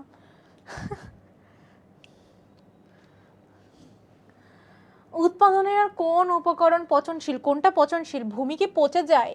পচে যায় না। মূলধন কি পচে যায়? পচে যায় না। সংগঠন পচে না। তাহলে পচে এটা কি? পচনশীল বলতে কি বোঝাইছে? শ্রম। শ্রম কেন পচনশীল? শ্রম কেন পচনশীল? কারণ তুমি শ্রমকে এক জায়গায় ধরে রাখতে পারবো না। শ্রম এই যে এখন আমি পড়াচ্ছি, এটা কিন্তু অন্য সময় পড়াইলে কিন্তু এটা ডিফারেন্ট হইতে পারে। কারণ এক সময় আমি একটা এক্সাম্পল দিয়ে পড়াচ্ছি, অন্য সময় আমি এক সময় ভালো পড়াচ্ছি, আর এক সময় খারাপ পড়াইতে পারি। এক সময় তোমার কাছে ভালো লাগতে পারে, এক সময় ভালো নাও লাগতে পারে। সো পড়ানোরটা কিন্তু মানে বৈসাদৃশ্য থাকে, সবসময় যে একরকম হবে এটা কিন্তু হয় না। তারপরে আবার তুমি দেখো কায়িক শ্রমেও কিন্তু এরকম এরকম একই কথা। শ্রমটা পচনশীল। আর শ্রম থেকে তুমি শ্রমিককে কোনোভাবে আলাদা করতে পারবে না। ধরো তুমি চাচ্ছ একটা কম্পিউটার অপারেটর বা একটা মাটি কাটা লোক, তুমি কি মাটি কাটার জন্য ওই লোকটাকে ওর কাজের থেকে আলাদা করতে পারবা না। তো তো শ্রমটা হচ্ছে পচনশীল। বুঝতে পারলাম? পারফেক্ট। পরের কোশ্চেন, উৎপাদনের উপকরণগুলোর মধ্যে কোনটি গতিশীল নয়? কোনটা গতিশীল না, মানে কোনটা চলতে পারে না? কোনটা চলতে পারে না? কোনটা চলতে পারে না? অ্যান্সার হয়ে গেছে। কোনটা গতিশীল না? ভূমি। ভূমি তো গতিশীল না। ভূমিকে তুমি এক এক জায়গা থেকে অন্য জায়গায় নিয়ে যেতে পারো? পারো না তো। শ্রমকে নিয়ে যেতে পারো, যে না আমি শ্রমিককে নিয়ে যেতে পারবো, মূলধন আমি উঁচু করে নিয়ে যেতে পারবো। তারপরে সংগঠন তো এই তিনটার সমষ্টি, এই তিনটার সমষ্টি হচ্ছে সংগঠন। সংগঠন কার কার সমষ্টি? ভূমি, শ্রম, মূলধনের সমষ্টি। বুঝতে পারছো কোনটা গতিশীল না? এই নয়গুলো খেয়াল করবা বেশি বেশি করে, যখন কোশ্চেন মধ্যে নয় দেখবা এই কোশ্চেনগুলো অনেক অনেক গুরুত্বপূর্ণ। কোন কোশ্চেনগুলো বেশি গুরুত্বপূর্ণ? যে কোশ্চেনে নয় আছে। পরের কোশ্চেন, উৎপাদনের জীবনী শক্তি কোনটি? বলো জীবনী শক্তি। জীবনী শক্তি কোনটা? উৎপাদনের জীবনী শক্তি। এইটা না হলে হয় না। জীবনী শক্তি কাকে বলা হয়?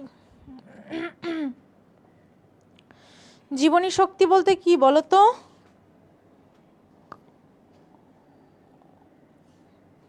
হ্যাঁ আপু আর একবার বলেন কোনটা?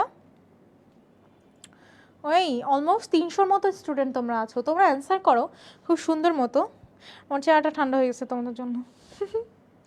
কোনটা জীবনী শক্তি? উৎপাদনের জীবনী শক্তি কোনটা? জীবনী শক্তি হচ্ছে আমার মূলধন। পরের কোশ্চেনে গেলাম, উৎপাদনের কোন উপকরণটি মানুষের মৌলিক চাহিদা পূরণ করতে পারে? উৎপাদনের এমন একটা উপাদান আছে যেটা মানুষের মৌলিক চাহিদা পূরণ করতে পারবে। কোনটা জানো সেটা? মানুষের মৌলিক চাহিদা কি কি বলো তো? মানুষের মৌলিক চাহিদা আছে কয়টা? কি কি বলো, সের মধ্যে কি আছে? মানুষের মৌলিক চাহিদার মধ্যে আমাদের কি বাসস্থান কি একটা আছে না? তো বাসস্থান আমরা কোথা থেকে পাই? ভূমি থেকে পাই। বাসস্থান ভূমি থেকে পাই। পারফেক্ট। আমাদের কমেন্ট দেখে না কেন? যাদের নাম বলে ওদের নামও খুঁজে পায় না। এই এই তো তোমার নাম পড়ে ফেললাম, নামটা তো দেখতে পাই নাই, কমেন্টটা দেখতে পারলাম। হ্যাঁ আর একটু দ্রুতই পড়াচ্ছি। পরশ, পরশ এসডি তো পড়ে ফেলছি তোমার। আপু আপনি না? হ্যাঁ আমি আপনারটাও পড়ছি। বুঝতে পারছেন? তাহলে কোনটা মৌলিক চাহিদা পূরণ করবে? ভূমি, বাসস্থান দেয়। তারপর ইনপুট কি? ইনপুট কি বলো, তাড়াতাড়ি বলো। ইনপুট কি উৎপাদিত উপকরণ নাকি উৎপাদিত পণ্য? ইনপুটটা কি? আমি যেটা দিচ্ছি আর যেটা পাচ্ছি সেটা কি? ইনপুট হচ্ছে উৎপাদনের উপকরণ, আর এটা হচ্ছে আউটপুট। এটা কি? আউটপুট।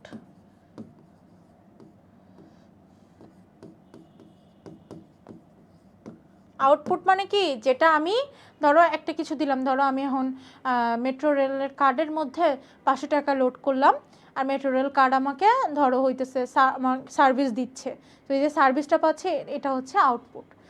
তুমি তোমার হচ্ছে প্রিপেইড মিটারের কথা চিন্তা করো, আমি প্রিপেইড মিটারে টাকা লোড করলাম 1000 টাকা, এই যে আমি ইনপুটটা দিলাম, টাকা যে লোড করলাম এটা হচ্ছে ইনপুট, আর ওই যে ও 1 মাস ধরে আমাকে যে সার্ভিসটা দিয়ে আসতেছে ওটা হচ্ছে আউটপুট।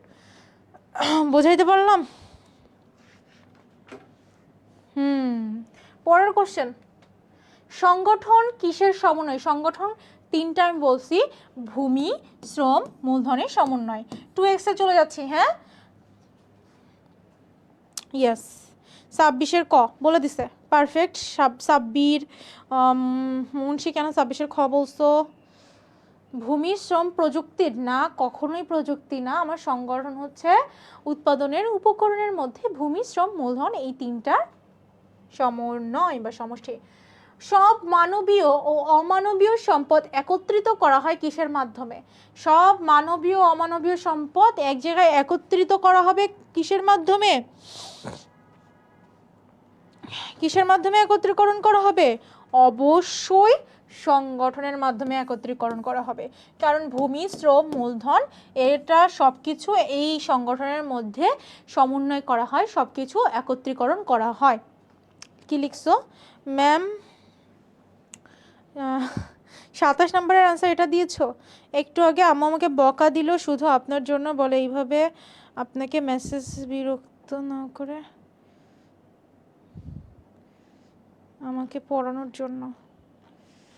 ও আচ্ছা, তোমার পাশে তোমার আম্মু আছে, আন্টিকে সালাম দিও, ঠিক আছে? আন্টি আসসালামু আলাইকুম, আপনার ছেলে পড়াশোনা করার জন্য এখানে আসছে, পড়তে দেন ওকে, ওনাকে, সমস্যা নেই।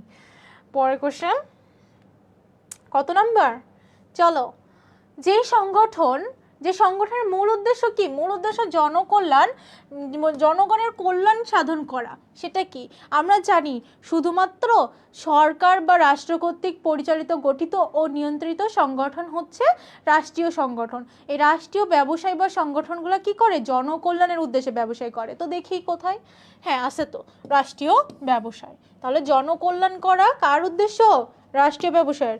দেখছো কত সহজ সহজ কোশ্চেন, একটা দুইটা মাঝখানে মাঝখানে একটু ঘাপলা আসছে। এখন 30 নম্বর, ভূমির বৈশিষ্ট্য কোনটা? ভূমির বৈশিষ্ট্য কি? ভূমি কি যোগান অসীম, অস্থায়ী, মানবিক? ভূমির বৈশিষ্ট্য কোনটা? ভূমির বৈশিষ্ট্য হচ্ছে স্থানান্তর অযোগ্য। ভূমি স্থানান্তর করা যায় না। ওই ফার্ম গেটকে তুমি কখনো এখানে নিয়ে ফার্ম গেটকে তোমার বাসায় নিয়ে যেতে পারবো না। তোমার ভূমি কখনো এক জায়গা থেকে আরেক জায়গায় চলাফেরা করতে পারে না। সো স্থানান্তর অযোগ্য, ঠিক আছে? ভূমি কি? স্থানান্তর অযোগ্য। পরের কোশ্চেন, নিচের কোনটি ভূমির উদাহরণ? কোনটা ভূমির উদাহরণ? ভূমি মানে কি? ভূমি মানে কি এটা জানো? তাইলে জানলে এটা পারবা। ম্যাম আপনি ক্লাস শেষে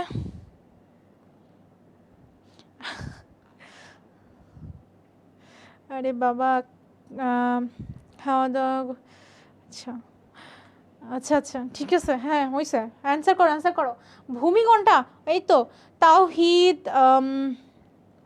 না না না অ্যান্সার হইতেছে না, যার যার অ্যান্সার হবে আমি তার নাম বলবো। মাহির, তারপরে হইতেছে স্কাই, তারপরে হইতেছে, আচ্ছা নামাজের যাব, ব্রেক দেন। শুনো তোমাদের একটা কথা বলি, এই যে নামাজের ব্রেক চাও অবশ্যই ভালো জিনিস, তবে নামাজটা না 8টা পর্যন্ত পড়তে পারবা। নামাজের সময়সূচি আছে বলে একটা অ্যাপ আছে, ওটা ডাউনলোড করে নিবা, কোন নামাজটা কতক্ষণ পড়া যায় এটা দেখতে পারো, ঠিক আছে? তো লক্ষ্মী বাচ্চা, তোমরা নামাজ কালাম পড়ো, মাশাআল্লাহ, অবশ্যই পড়া উচিত। ওকে, নিচের কোনটি ভূমির উদাহরণ? তাহলে আমরা অনেকেই অ্যান্সার করে ফেলছে যে সূর্যের আলো, কায়িক শ্রম, এগুলো না, সঞ্চিত অর্থ, এগুলো কিচ্ছু না। সূর্যের আলো মানে যেটা তুমি প্রকৃতি থেকে পাচ্ছ সেগুলো হচ্ছে ভূমির উদাহরণ।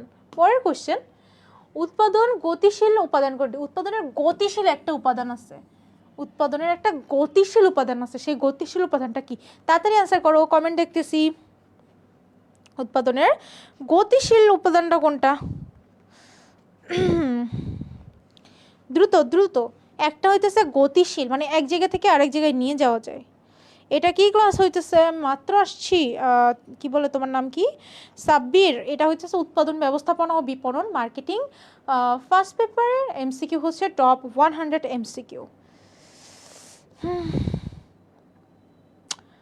ওকে ওকে ওকে পারফেক্ট, অ্যান্সার করতে পেরেছে সিয়াম, অ্যান্সার করতে পেরেছে রায়হান, অ্যান্সার করতে পেরেছে শাহরিয়ার, অ্যান্সার করতে পেরেছে মাইশা, অ্যান্সার করতে পেরেছে। হ্যাঁ, গতিশীল মানে কি? এক জায়গা থেকে আরেক জায়গায় নিয়ে যাওয়া সম্ভব। শ্রম, এই যে আমাকে তুমি এক জায়গা থেকে আরেক জায়গায় নিয়ে যেতে পারবা, যারা কাজবাজ করে তাদেরকে এক জায়গা থেকে আরেক জায়গায় নিয়ে যেতে পারবা, রাইট? শ্রমকে তুমি স্থান গতিশীল করতে পারবা। সো গতিশীল উপাদান কোনটা? শ্রম। ওকে, নিচের কোনটি উৎপাদনের জীবন্ত উপাদান? একটা জীবন্ত উপাদান আছে, জীবন্ত। কোনটা জীবন্ত উপাদান? এটা খুবই সহজ, আমি বলছি এই ভূমি তো এটা মরা, এটা হবেই না। মূলধনে তো ওই জীবন্ত না, এর মধ্যে জীবন টিবন আছে নাকি? নাই। সংগঠন তো এই তিনটা সমষ্টি, এই জন্য এটা হবে না। তাহলে কি এইটা হচ্ছে জীবন্ত। এই যে দেখো শ্রমের মধ্যে জীবন আছে, যারা শ্রম দেয় এদের জীবন আছে। সাব্বির হয়েছে, রিফাত হয়েছে, ইসরাত হয়েছে আপনার অ্যান্সার। তাহলে কোনটি উৎপাদনের জীবান্ত উপাদান বলেন? শ্রম। ওকে, শ্রমিকের যোগ্যতা, দক্ষতা এবং সামর্থ্য অনুযায়ী কাজ দেওয়াকে কি বলে? শ্রমিকের যোগ্যতা, দক্ষতা, আপনি কি এটা শেয়ার করেছেন লাইভ ক্লাসটা? আপনাকে আবারও বলতেছি, একটু রিমাইন্ডার দিয়ে দিই, আপনি যদি লাইভ ক্লাসটা শেয়ার করেন, আচ্ছা তুমি করে বলে, তোমরা যদি লাইভ ক্লাসটা শেয়ার করো তাহলে ক্লাসটার পিডিএফ পেয়ে যাবা। Arts and commerce special Facebook পেজে ইনবক্স করলে পিডিএফটা পেয়ে যাবে। এক্সামের আগে জাস্ট 30 মিনিট দিয়ে 100টা এমসিকিউ পড়ে যাবা, ইনশাল্লাহ দেখবা অনেক বেটার করবা। শ্রমিকের যোগ্যতা, দক্ষতা এবং সামর্থ্য অনুযায়ী কাজ দেওয়াকে কি বলে? কি বলে বলো? শ্রমিকের, আমি জানি শ্রমিকের যোগ্যতা, দক্ষতা এবং সামর্থ্য অনুযায়ী কাজটা আমি যখন ভাগ করে দিব তখন সেটাকে বলবে শ্রম বিভাগ। তখন সেটাকে কি বলবে? শ্রম বিভাগ। অ্যান্সার হয়েছে আশরাফুল, মোশারফ অ্যান্সার হয়েছে, ইয়েস। ওকে, শ্রম সংরক্ষণ করা যায় না কেন? শ্রম কেন সংরক্ষণ করা যায় না? কোনটা বলো? শ্রম কেন আমরা সংরক্ষণ করতে পারি না?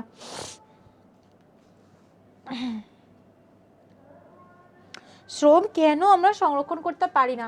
এই যে তুমি কি এখন ধরো ইন্টারনেট প্রযুক্তির কল্যাণে তুমি শ্রমকে সংরক্ষণ করতে পারতেছো, কিন্তু তাছাড়া আমি যদি তোমাদের অফলাইনে এই আধুনিক ছোঁয়া বাদ দাও, আধুনিক ছোঁয়া বাদ, আমি ধরো অফলাইনে তোমাদের পড়ে আসতে পারতেছি, মানে এটা কি অল্প সময়ের জন্য তুমি আমার থেকে পড়তে পারতেছো, 1 থেকে 2 ঘন্টা একটা সময় পাচ্ছ, সো এটা কি শ্রম হচ্ছে ক্ষণস্থায়ী, এই জন্য এটা কি করা যায় না? সংরক্ষণ করা যায় না। কিন্তু এখন এই যে রেকর্ড ক্লাস হইতেছে প্রযুক্তির কল্যাণে, এটা কিন্তু সংরক্ষণ করা যাচ্ছে। ঠিক আছে, অ্যান্সার হয়েছে, হ্যাঁ সিয়ামের হয়েছে, তিমন নামটা কেমন কেমন আনকমন লাগলো। ওকে, কোন শ্রমিক এক শিল্প থেকে অন্য শিল্পে নিয়োজিত হলে সমপদে, হ্যাঁ এটা কি হবে? এটা হবে সমপদে। সমপদে মানে একই পদে, সমপদে মানে কি একই পদে। এটা কিন্তু ভেরি ভেরি ইম্পর্ট্যান্ট। একটা শ্রমিক এক শিল্প থেকে আরেক শিল্পে একই পদে যখন নিয়োজিত হবে তখন সেই গতিশীলতাকে কি বলবে?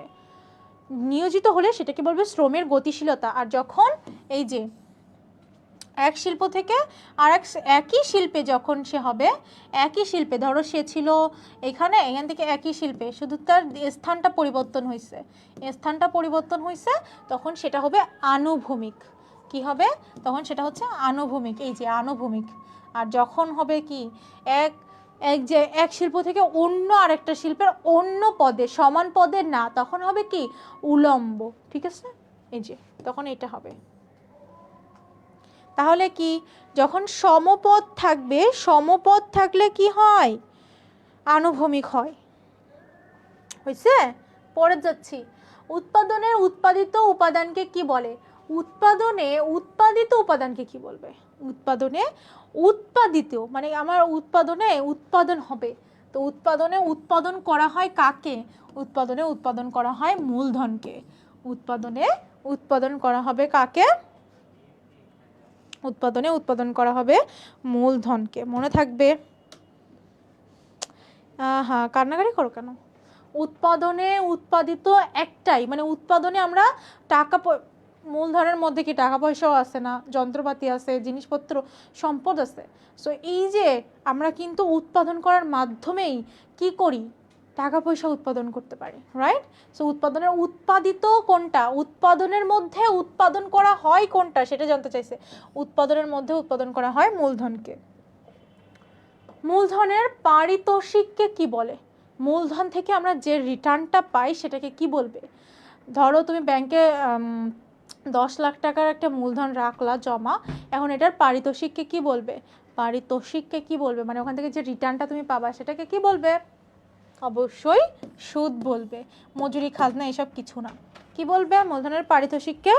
হ্যাঁ, মোহাম্মদ, রিফাত, স্কাই সবার হয়েছে। তারপরে হচ্ছে সাব্বির। Perfect perfect. সহজ না? ভীষণ সহজ। পরের কোশ্চেন, উৎপাদন ব্যবস্থাপনার কাজ কোনটি? উৎপাদন ব্যবস্থাপনার কাজ কি? উৎপাদন ব্যবস্থাপনার কাজ কি বলো তো? এটা কি একটা স্কিপ করলাম না? ঠিক আছে। উৎপাদন ব্যবস্থাপনার কাজ কোনটা? তাড়াতাড়ি বলো। উৎপাদন ব্যবস্থাপনা, উৎপাদন ব্যবস্থাপনায় কি করা হয়? উৎপাদন ব্যবস্থাপনার কাজ কি? উৎপাদন ব্যবস্থাপনায় আমি পণ্যের নকশা করি, কারণ উৎপাদন ব্যবস্থাপনায় আমার কি করা হয়? আমার পণ্যটার মান নিয়ন্ত্রণ করা হয়, মান নির্ধারণ করা হয়, পণ্যের নকশা করা হয়। সো আমরা জানি যে উৎপাদন ব্যবস্থাপনার কাজ হচ্ছে পণ্য নকশায়ন। উৎপাদন ব্যবস্থাপনার কাজ পণ্য বণ্টন না, শ্রমিক নিয়োগ না, পণ্যের বাজারজাতকরণ না। আর একটা হ্যাক শিখাই দিব, একটা হ্যাক শিখাই দিব, গোপনে গোপনে একটা হ্যাক শিখাই দিই। শুনো, যখন তুমি ধরো একটা কোশ্চেন, আসো এখানে আসো। আচ্ছা, এটাই দেখো, উৎপাদন ব্যবস্থাপনার কাজ কোনটি? এর আগে ধরো এই কোশ্চেনটা তুমি পাইছো, তুমি জীবনে এই কোশ্চেনটা ধরো তুমি চোখে মুখে দেখো নাই কখনো। হ্যাঁ, উৎপাদন প্রক্রিয়ায় জটিলতা নিরসনে কোন ব্যবস্থাপনার গুরুত্ব বেশি? কোন ব্যবস্থাপনার গুরুত্ব বেশি? এখন তুমি হচ্ছে একটাও জানো না, এই প্রশ্নের উত্তর তুমি কোনোভাবেই জানো না। মানে ধরো তুমি জানো না, ঠিক আছে, ধরে নাও তুমি জানো না। এখন ধরো উৎপাদন প্রক্রিয়ায় জটিলতা কমাইতে, নিরসন মানে কি? কমাতে। নিরসন মানে হচ্ছে কমাতে। সো জটিলতা কমাতে কোন ব্যবস্থাপনার গুরুত্ব বেশি?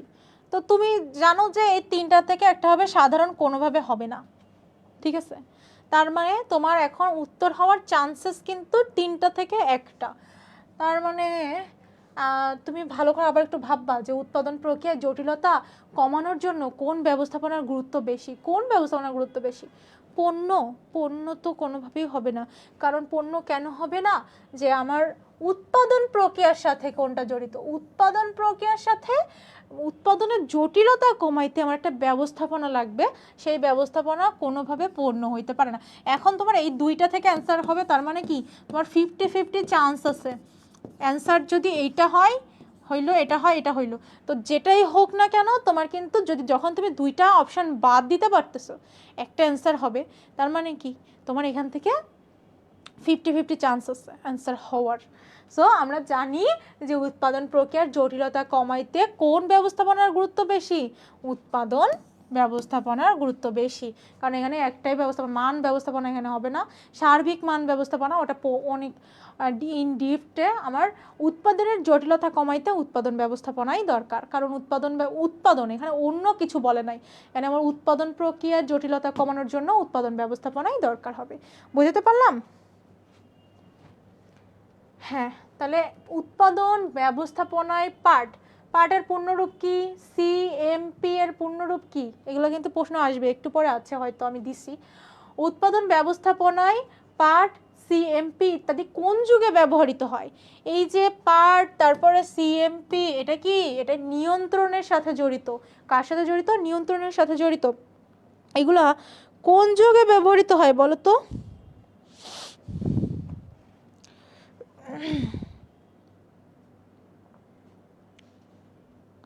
তাড়াতাড়ি অ্যান্সার করো, অ্যান্সার কোথায়?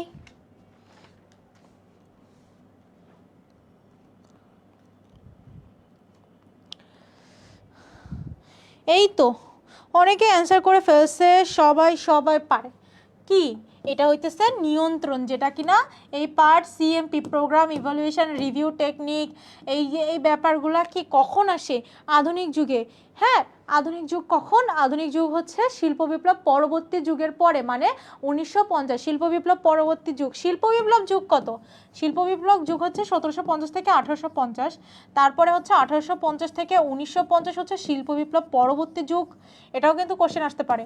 এটা শিল্প বিপ্লবকালীন যুগ 1750 থেকে 1850। শিল্প বিপ্লব পরবর্তী যুগ হচ্ছে 1850 থেকে 1950, আর 1950 থেকে বর্তমান পর্যন্ত আধুনিক। ঠিক আছে? তারপরের প্রশ্ন, শিল্প বিপ্লব পরবর্তী যুগ কত সাল থেকে শুরু হয়? এই যে এক্ষুনি বলে দিছি, কোশ্চেন আউট করে দিছি, না পারলে খবর আছে, একটু ফাস্টই পড়াচ্ছি। ওকে, শিল্প বিপ্লব পরবর্তী যুগ কত সাল থেকে শুরু হয়? কত সাল থেকে শিল্প বিপ্লব পরবর্তী যুগ শুরু হয়? একটু আগেই আমরা দেখে আসছি যে শিল্প বিপ্লব পরবর্তী যুগ হচ্ছে 1850 থেকে শুরু হবে হয়ে 1950 পর্যন্ত। উৎপাদন ব্যবস্থাপনার বর্তমান নাম কি? উৎপাদন ব্যবস্থাপনার বর্তমান নাম কি? উৎপাদন ব্যবস্থাপনার বর্তমান নাম দ্রুত বলো, দ্রুত বলো। উৎপাদন ব্যবস্থাপনার বর্তমান নাম হচ্ছে, তাসনিম হয় নাই, সাইফুল আপনি মনে হয় আগেরটার অ্যান্সার দিয়েছেন, সৌমিতা আপনারও হয় নাই। উৎপাদন ব্যবস্থাপনা, উৎপাদন ব্যবস্থাপনার বর্তমান নাম হচ্ছে কার্য ব্যবস্থাপনা। উৎপাদন ব্যবস্থাপনার মাধ্যমে কি কাজগুলা কাজ বা কার্যগুলা ব্যবস্থাপনা করা হয়। উৎপাদন ব্যবস্থাপনার উৎপাদনশীল কাজ কোনটি? উৎপাদনশীল কাজ কোনটি? আমার উৎপাদন ব্যবস্থাপনায় উৎপাদনশীল কাজ কোনটা? দ্রুত বলো। উৎপাদনশীল কাজ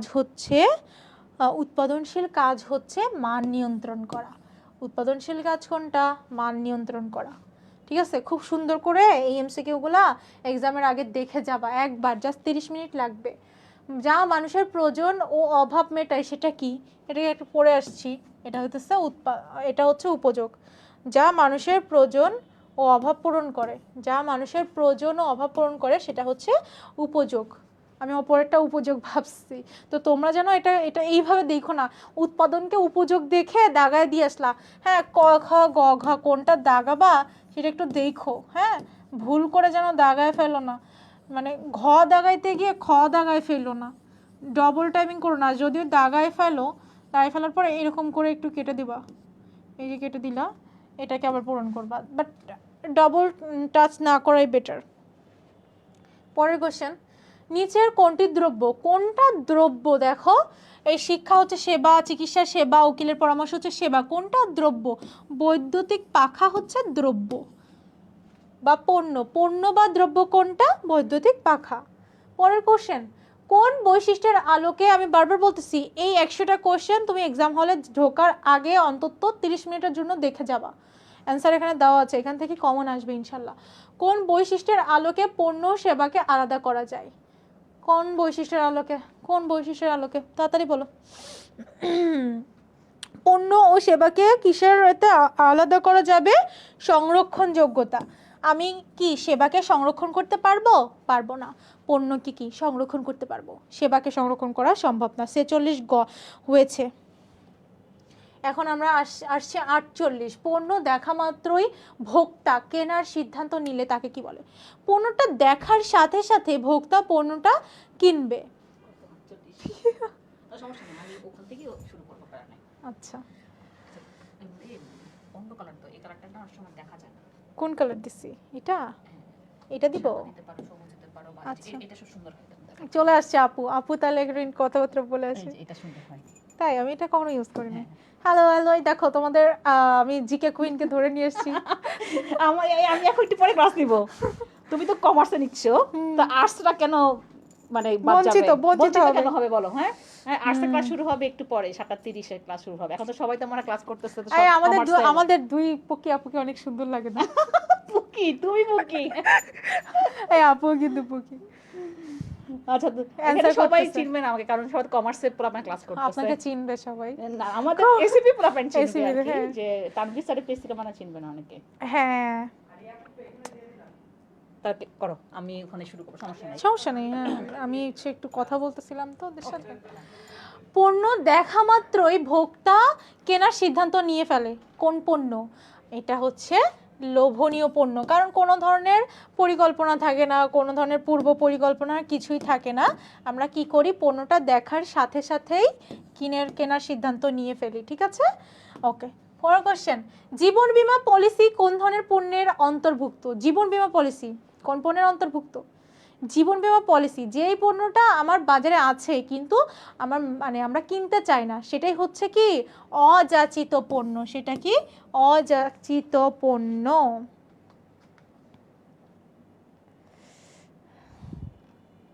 ফারিয়া আপুকে সুন্দর লাগে। হ্যাঁ, ফারিয়া আপু মাশাআল্লাহ। ফারিয়া আপুকে বললো, আমাকে বললো না। ওকে, তারপরে নিচের কোনটি জরুরি পণ্য? কোনটা জরুরি পণ্য মানে হঠাৎ করে আকস্মিক পরিস্থিতিতে যে পণ্যের প্রয়োজন হয়, জরুরি পরিস্থিতিতে যে পণ্যের প্রয়োজন হয়, ধরো স্নেহাপুর গাড়ি নষ্ট হয়ে গেছে, স্নেহাপুর গাড়ির জন্য যন্ত্রাংশ দরকার, বা স্নেহাপু অসুস্থ হয়ে গেছে, তার জন্য মেডিসিন দরকার, এগুলো হচ্ছে জরুরি পণ্য। দেখি কোনটা জরুরি পণ্য? আইসক্রিম না, সাবান না, জুতা না, ওটস স্যালাইন। ওটস স্যালাইন হচ্ছে জরুরি পণ্য, জরুরি পরিস্থিতিতে প্রয়োজন হয়। তারপরে দীর্ঘমেয়াদী পণ্য উৎপাদন হওয়ার জন্য কি প্রয়োজন? দীর্ঘমেয়াদী পণ্য উৎপাদন করার জন্য কি প্রয়োজন বলো তো? দীর্ঘমেয়াদী পণ্য। সুন্দর করে আগে প্রশ্ন পড়বা। তোমরা না প্রশ্নটা অনেক সময় ভুল করে পড়ে ফেলো, যে না প্রশ্নে প্রশ্নে অনেক সময় নয় থাকে, না থাকে, কোনটা না।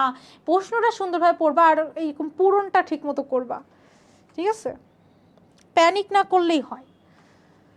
51 নম্বরে আসি, 50-এর অ্যান্সার দিতেছ, 51 নম্বরের অ্যান্সার দাও। দীর্ঘমেয়াদী পণ্য উৎপাদন হওয়ার জন্য কি প্রয়োজন? দীর্ঘমেয়াদী পণ্য উৎপাদন হওয়ার জন্য আমার ভোক্তারা সেটা ঠিকমতো গ্রহণ করতেছে কিনা সেটা আগে জানা দরকার। আমি দীর্ঘমেয়াদী একটা পণ্য, অনেক বড় লটের একটা পণ্য প্রোডাকশানে পাঠাবো, তার আগে তোমার দেখতে হবে এবার ভোক্তারা সেটা চাহিদা আছে কিনা, ভোক্তারা সেটা গ্রহণ করবে কিনা। সো ভোক্তার গ্রহণযোগ্যতাটা আগে দরকার। তারপরে সব ধরনের বিলাসবহুল পণ্যগুলো কোন পণ্যের অন্তর্ভুক্ত? বলছি না, বিশেষ শ্রেণীদের জন্য যে পণ্যটা সেটা হচ্ছে কি শৌখিন বা বিশেষ পণ্য। শৌখিন বা বিশেষ পণ্য। এতদূর পর্যন্ত কার কার হইছে? এতদিন পর্যন্ত কার কার হইছে? পরের কোশ্চেনে যাই। দেখো বাংলাদেশ বনাম ভারতের একটা কিছু একটা দিছে, দেখো তো বাংলাদেশ বনাম ভারত কি এটা? বাংলাদেশ বনাম ভারত। বাংলাদেশ বনাম ভারতের মধ্যকার একটি টি-20 ম্যাচের বেশ কিছু টিকিট বিক্রি না হয়, বিক্রি হয়নি, তার মানে ক্ষতিগ্রস্ত হয়েছে। এটা সেবার কোন বৈশিষ্ট্য ফুটে উঠছে? আমার কোনো বিমানের টিকিট বিক্রি না হইলে সেই জায়গাটা, বাসের টিকিট বিক্রি না হইলে সেই বাসের কি সিটগুলো খালি থাকবে। তারপরে এই যে এদের টি-20 ম্যাচের স্টেডিয়ামের টিকিটগুলো বিক্রি হয়নি, সেটা খালি আছে। ইট মিনস কি আমার এটা কোন বৈশিষ্ট্য? এটা হচ্ছে নশ্বরতা বৈশিষ্ট্য। মানে কি এটা পচনশীল, সেবাটা পচনশীল। কিভাবে পচনশীল হইতেছে? এই যে ধরো আমার আজকে আমার বাসের টিকিট এতগুলো অ্যাভেলেবেল আছে, কিন্তু এর থেকে ধরো 5টা বিক্রি হইলো না, কোনো কারণে হইলো না, তো এইটা কিন্তু আমি আর পরবর্তীতে পূরণ করতে পারতেছি না। ওই খালি 5জন খালি নিয়েই কিন্তু যাইতে হবে, খালি থাকবে 5জন, 5টা সিট, ওই 5টা সিট খালি নিয়েই কিন্তু মুভ করতে হবে। এই বৈশিষ্ট্যকে বলা হয় নশ্বরতা বৈশিষ্ট্য। পরের কোশ্চেন, নিচের কোনটি সেবার বৈশিষ্ট্য? সেবা কি স্পর্শনীয়? না। সেবা দৃশ্যমান? না। সেবা হস্তান্তরযোগ্য? না। তাহলে সেবা বৈসাদৃশ্য। কেন বৈসাদৃশ্য? এই যে ডাক্তারের কাছে একসময় তুমি পরামর্শ নিতে গেলা, এক সময় এক এক রকম। আমি কিন্তু পড়াচ্ছি, আজকে ভালো পড়াচ্ছি, কালকে এইভাবে নাও পড়াতে পারি। আজকে ধরো আমি উপযোগের উদাহরণ দিলাম, পানি দিয়ে উদাহরণ দিলাম না, কালকে আমি দিলাম হচ্ছে এসি দিয়ে। সো এক এক সময় আমি এক এক রকম উদাহরণ দিব, আমার পড়ানোর ধরন এক এক রকম থাকবে।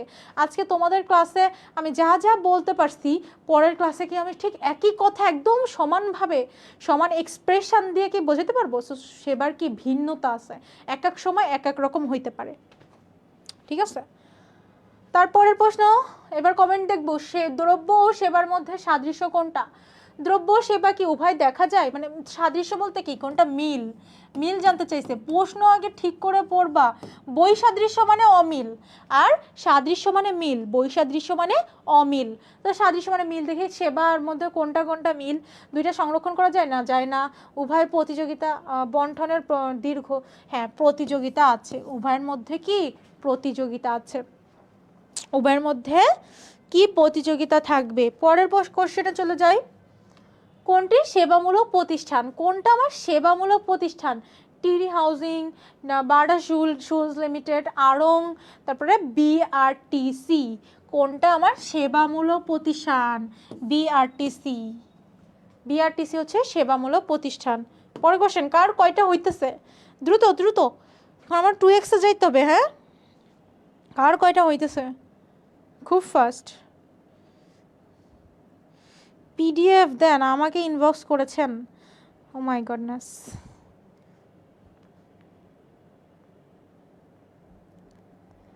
মানে কি আপনারা আমাকে ইনবক্স করেছেন ফর ইউর কাইন্ড ইনফরমেশন? আমার কাছে না কোনো পিডিএফ থাকে না, আপনারা আমাকে ইনবক্স করলে আমি না পিডিএফ দিতে পারি না।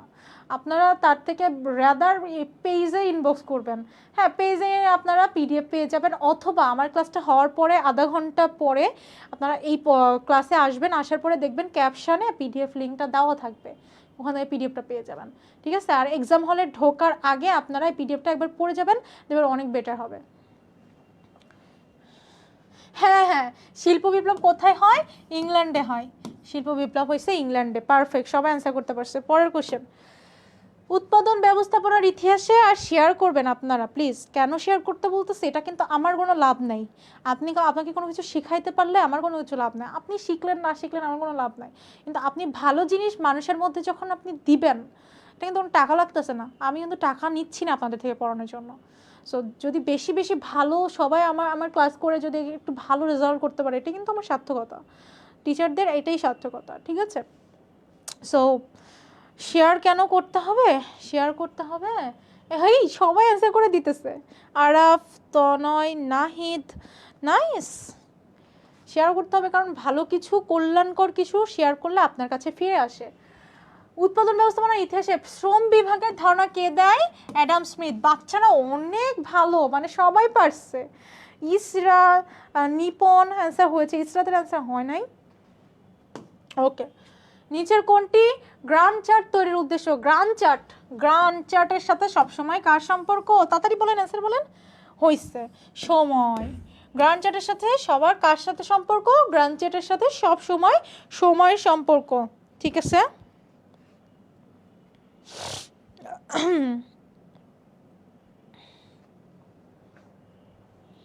ওকে, পরের কোশ্চেনে যাই। উৎপাদন ক্ষেত্রে, এটা আই গেস অনেকেই পারবেন না, চলেন দেখি। উৎপাদন ক্ষেত্রে ইকোনমিক লট সাইজ, এই ইকোনমিক লট সাইজ মডেল কে প্রবর্তন করে বলেন তো?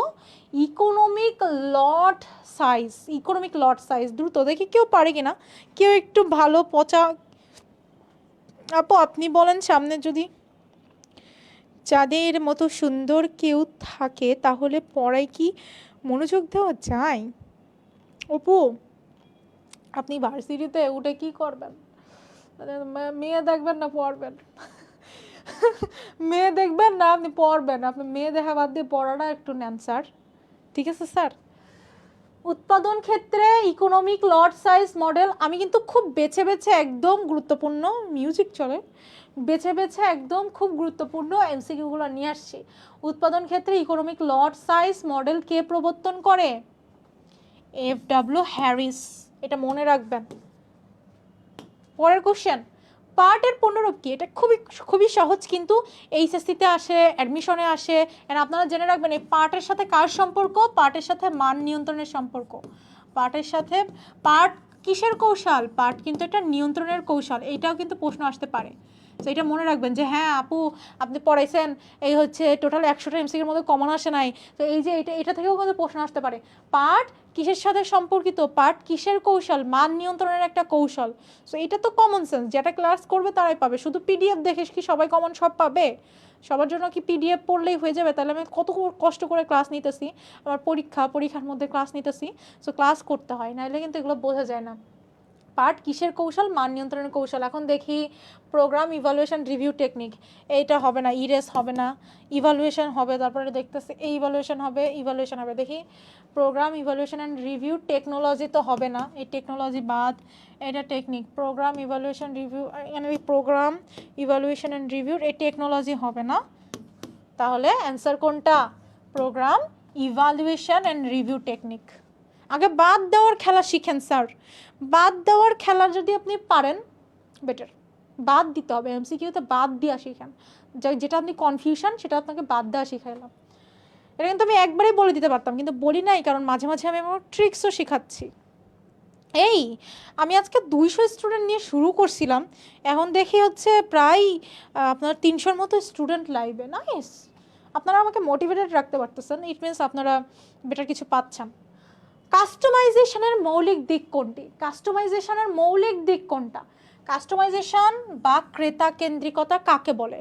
আমি যেটা চাচ্ছে, যে কাস্টমার যেরকম তার রুচি পছন্দ অনুযায়ী তাকে সেটা দিব। দেখি কোনটা, সেটা হইতেছে ক্রেতার প্রয়োজন মতো পণ্য উৎপাদন করা। কাস্টমার যেটা চাচ্ছে সেই অনুযায়ী আমি পণ্য উৎপাদন করতে পারাকে বলে কাস্টমাইজেশন বা ক্রেতা কেন্দ্রিকতা। ওকে, কাস্টমাইজেশনের কোন বিষয়টিকে প্রাধান্য দেওয়া হয়? কাস্টমাইজেশনে বা ক্রেতা কেন্দ্রিকতায় কোন বিষয়টিকে প্রাধান্য দেওয়া হয়? আমি বলছি আমার ক্রেতা বা ভোক্তাদের পছন্দ, রুচি, চাহিদা এগুলোকে প্রাধান্য দেওয়া হয়, ক্রেতার চাহিদা। পরের কোশ্চেন। এই আমরা কিন্তু শেষের দিকে চলে আসছি। পণ্য ডিজাইনের স্তর কয়টা? পণ্য যে আমরা ডিজাইন করি, পণ্য ডিজাইনের স্তর আছে। আপনারা জানেন পণ্য ডিজাইনের স্তর কয়টা ও কি কি? পণ্য ডিজাইনের স্তর কয়টা ও কি কি? দেখি, কান্নাকাটি করেন কেন? হইতেছে না? না হইলেও কোনো সমস্যা নাই, একটু ক্লাস, আরে বাবা ক্লাস করেন। পণ্য ডিজাইনের স্তর কয়টি? পণ্য ডিজাইনের স্তর হচ্ছে 5টি। প্রথমে কি ধারণা উন্নয়ন করে, তারপরে কি বিশ্লেষণ করে, তারপরে দুইটার মধ্যে পার্থক্য করে একটা নেয়, তারপরে পরীক্ষামূলক উৎপাদন করে, তারপরে কি করে চূড়ান্ত পণ্য উৎপাদন করে। সো পণ্য ডিজাইনের স্তর কয়টি? 5টি। পণ্য ডিজাইনের স্তর 5টি, মনে রাখবেন।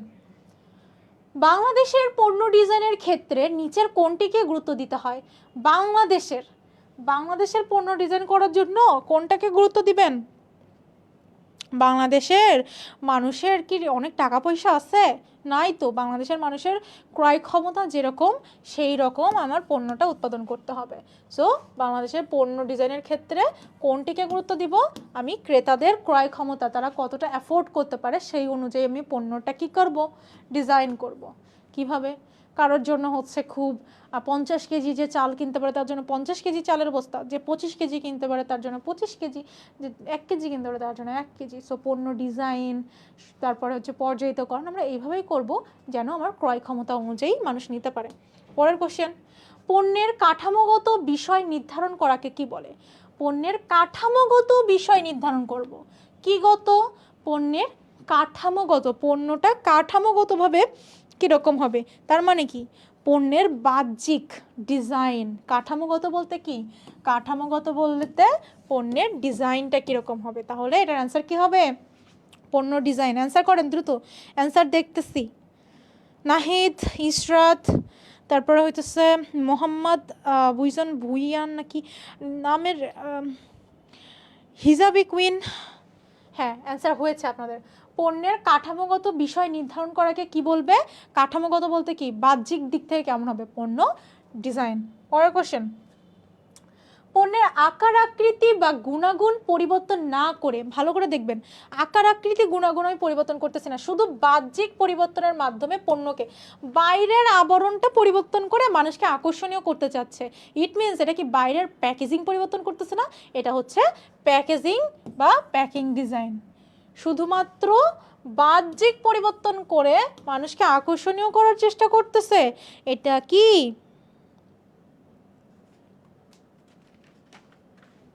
এটা এখানে যদি বলা থাকতো, এই কোশ্চেনে কিন্তু আপনার একটু কনফিউশন লাগবে। দেখেন, ভালো করে দেখবেন, শুধুমাত্র বাইরের বিষয় পরিবর্তন করতেছে। যদি এখানে বলতো যে আবরণ বা আবৃতকরণ করে মানুষকে, শুধু দেখেন এই প্রশ্নের অ্যান্সার কিভাবে ঘুরে যাচ্ছে, কনফিউজড হয়েন না। এই প্রশ্নের অ্যান্সার যদি বলতো যে শুধু আবরণ বা আবৃত পরিবর্তন করে মানুষকে আকর্ষণীয় করার চেষ্টা করতেছে, তখন সেটা প্যাকেটিং বা প্যাকেজিং ডিজাইন হতো। কিন্তু এখানে কিন্তু বলে নাই, এখানে শুধু বলতেছে যে বাহ্যিক পরিবর্তনের মাধ্যমে পণ্যকে আকর্ষণীয় করে। এই দুইটা কিন্তু অনেক কনফিউশন লাগে। এই দুইটা আবার কি কি বললাম ভালো করে খেয়াল করেন। যখন শুধু বলবে বাহ্যিক পরিবর্তনের মাধ্যমে পণ্যকে আকর্ষণীয় করে তোলার চেষ্টা করা, তখন সেটা হবে নান্দনিক। আর যখন উল্লেখ থাকবে, যখন এই প্যাকেজিং ডিজাইনটা হবে, তখন কিন্তু উল্লেখ থাকবে আবরণ বা আবৃত, বাহ্যিক আবরণ বা আবৃত। এই কথা উল্লেখ না থাকলে কখনোই আপনারা প্যাকেজিংয়ে ফল করবেন না। প্যাকেজিং ডিজাইনে কখন ফল করবেন? যখন এই আবরণ বা আবৃত দেওয়া থাকবে, না দেওয়া থাকলে সেটা হবে নান্দনিক। এই কনফিউজিং কোশ্চেন। আপনারা বলবেন হ্যাঁ আমার সব হয়েছে এখন হইতেছে আমার ফেল দিয়ে রাখছে, এই যে আন্দোলন করতেছে। তো এই দেখেন কোথায় প্রশ্নের ভুল আছে। পণ্য ডিজাইন কত প্রকার, পণ্য ডিজাইন কয় প্রকার হয় আমাদের, পণ্য ডিজাইন কয়ভাবে করা যায়? পণ্য ডিজাইন কিন্তু 4 রকমের। এই প্যাকেজিং, নান্দনিক, ক্রিয়াগত বা ব্যবহারিক এইগুলো মিলে পণ্য ডিজাইন 4 রকমের। পণ্য ডিজাইন প্রক্রিয়ার সর্বশেষ ধাপ কোনটি? পণ্য ডিজাইন প্রথমে ধারণা উন্নয়ন করবে, তারপরে সব কিছু বিশ্লেষণ করে একটা সিলেক্ট করবে, সিলেক্ট করে পরীক্ষামূলক উৎপাদন করে শেষে, সবার শেষে সর্বশেষ ধাপ হচ্ছে চূড়ান্তভাবে উৎপাদন করবে। আমি ম্যাজিক পেনটা যখন বানাবো আগে হচ্ছে আমি এটা নিয়ে ধারণা নিব, তারপরে সেটা নিয়ে আমি বাজারে বিশ্লেষণ করব, তারপরে সেখান থেকে আমি একটা ধারণাকে চুজ করব, চুজ করে অল্প পরিমাণে পরীক্ষামূলক উৎপাদন করে দেখব, আর শেষে যদি আমার পরীক্ষামূলক উৎপাদন ঠিকঠাক থাকে আমি কি করব, শেষে চূড়ান্ত উৎপাদন করে দিব। সেই জন্য সর্বশেষ ধাপ হচ্ছে চূড়ান্ত উৎপাদন। হচ্ছে পরের কোশ্চেন, নিচের কোনটি পণ্য ডিজাইনের অন্তর্ভুক্ত? কোনটা পণ্য ডিজাইনের অন্তর্ভুক্ত? ট্রাস্ট মি, আজকে টপ 100 এমসিকিউ আপনি পরীক্ষার হলে ঢোকার আগে জাস্ট 30 থেকে 40 মিনিট সময় ব্যয় করে ক্লাসটা করলে অনেক ভালো, আর না করলে আপনি পিডিএফটা একবার পড়ে যাবেন, তাহলে কি হবে, আপনার ইনশাল্লাহ এখান থেকে কমন আসবে, কারণ আমি সেভাবেই তৈরি করছি। আর 30টা করে এমসিকিউ আছে, আই গেস আমাদের হয়ে যাবে। নিচের কোনটি পণ্য ডিজাইনের অন্তর্ভুক্ত? পণ্য ডিজাইনের অন্তর্ভুক্ত কোনটি? পণ্য সংরক্ষণ, পণ্য বন্টন, পণ্য গবেষণা নাকি পণ্য সারি, কোনটা বলেন তো?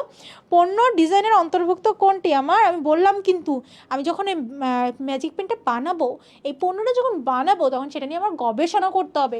ইট মিনস এটা হইতেছে আমার পণ্য ডিজাইনের একটা পার্ট, একটা পণ্য ডিজাইনের একটা পার্ট। বুঝতে পারলাম? পরের কোশ্চেনে যাই। 71 নম্বর কোশ্চেন, 71 নম্বর কোশ্চেন অ্যান্সার করেন। কে কে আছেন? ইফতেকার, বাঁধন, আনজারা হইলে আরো সুন্দর হতো। নান্দনিক ডিজাইনের গুরুত্ব দেওয়া হয়, নান্দনিক ডিজাইনে কোনটাকে গুরুত্ব দেওয়া হয়? আমি কিন্তু নান্দনিক ডিজাইন আর প্যাকেজিং ডিজাইনকে পার্থক্য করে দিছি, ডিফারেন্সিয়েট করে দিছি। তো নান্দনিক ডিজাইনের গুরুত্ব কিছু বলবা? নান্দনিক ডিজাইন, হ্যাঁ কমেন্ট তো দেখছি।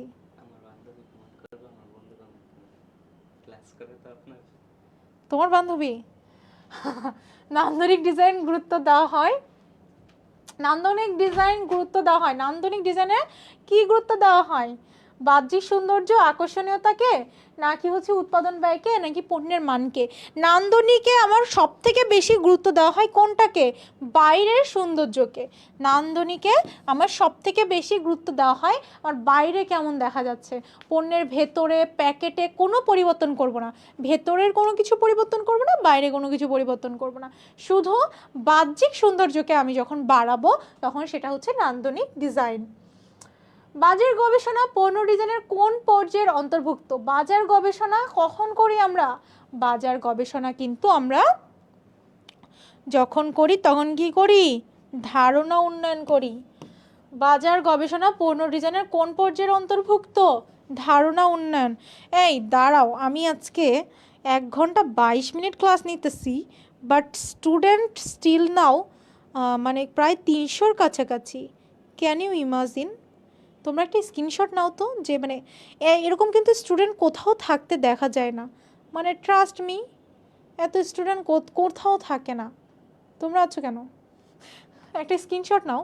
মানে আমি শুরু করছি, সে যত স্টুডেন্ট নিয়ে তত স্টুডেন্টরাই আছে, মানে আমার সাথে আমি যত স্টুডেন্ট নিয়ে শুরু করছি তত স্টুডেন্টই আছে,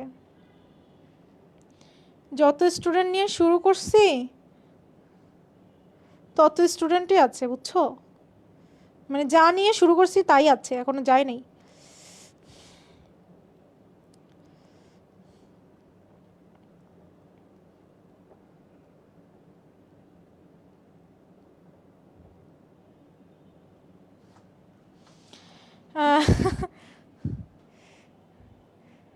আপনার ক্লাস অনেক ভালো লাগে তাই।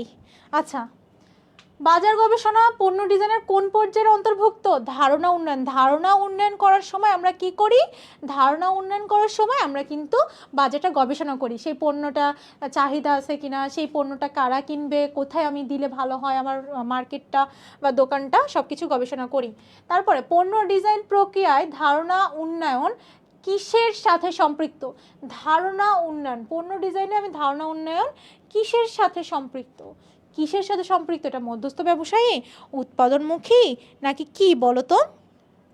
কিসের সাথে সম্পৃক্ত? এই যে ধারণা উন্নয়নটা কাদের জন্য করি? আমি এই গবেষণাটা কিন্তু আমার ভোক্তাদের জন্য বা আমার ক্রেতাদের জন্য করি। আমি যখন ধারণা উন্নয়ন মানে আমি গবেষণা করতেছি, কাদের নিয়ে করব? ক্রেতা বা ভোক্তাদের নিয়ে করব।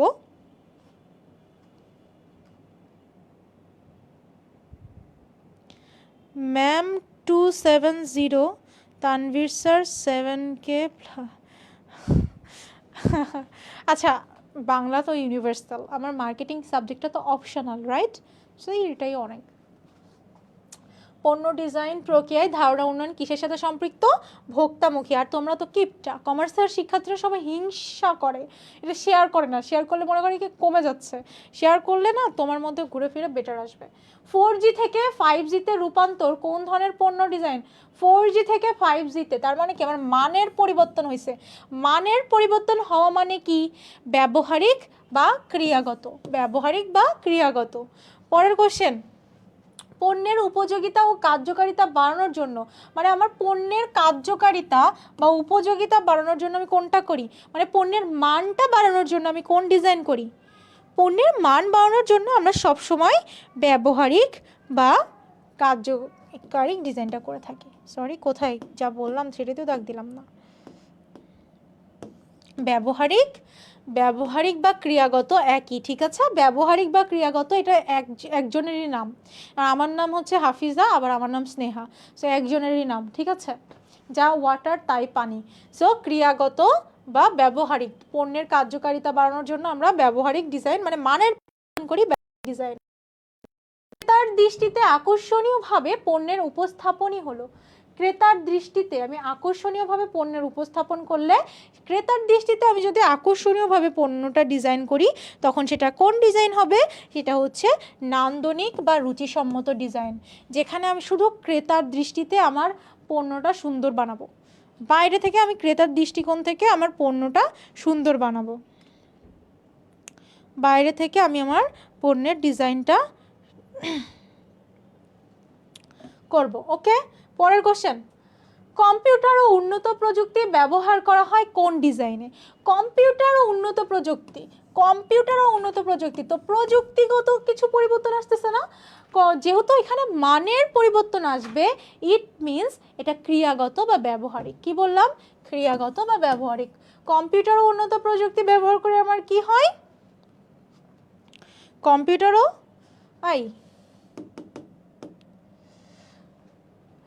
যখন মানের পরিবর্তন হবে, আরে আসতে দাও, যখন মানের পরিবর্তন হবে আমি মানটাকে আপগ্রেড করব বা আমার সেটার ওই ডিজাইনের মধ্যে আমার কোনো কিছু চেঞ্জ করব যেটা হচ্ছে আমার মানটাকে বেশি বাড়াবে, সেটা হবে ব্যবহারিক বা ক্রিয়াগত। কিন্তু যখন এই কম্পিউটার ও উন্নত প্রযুক্তি কানেক্টেড থাকবে প্রযুক্তির সাথে সবসময় উৎপাদন, কারণ আমার যখন প্রযুক্তি আপডেটেড থাকবে, এই যে আমাদের ক্লাসরুমটা অনেক বেশি আপডেটেড, ইট মিনস কি আমাদের উৎপাদনটা বা আমাদের সেবার এটা অনেক বেশি বেটার হয়, রাইট?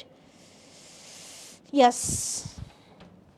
পরের কোশ্চেন, এই যে টপ 100 এমসিকিউ, আমরা কিন্তু আর 20টা আছে আর 22টা আছে, এই মানে এমসিকিউগুলো খুব খুব গুরুত্বপূর্ণ।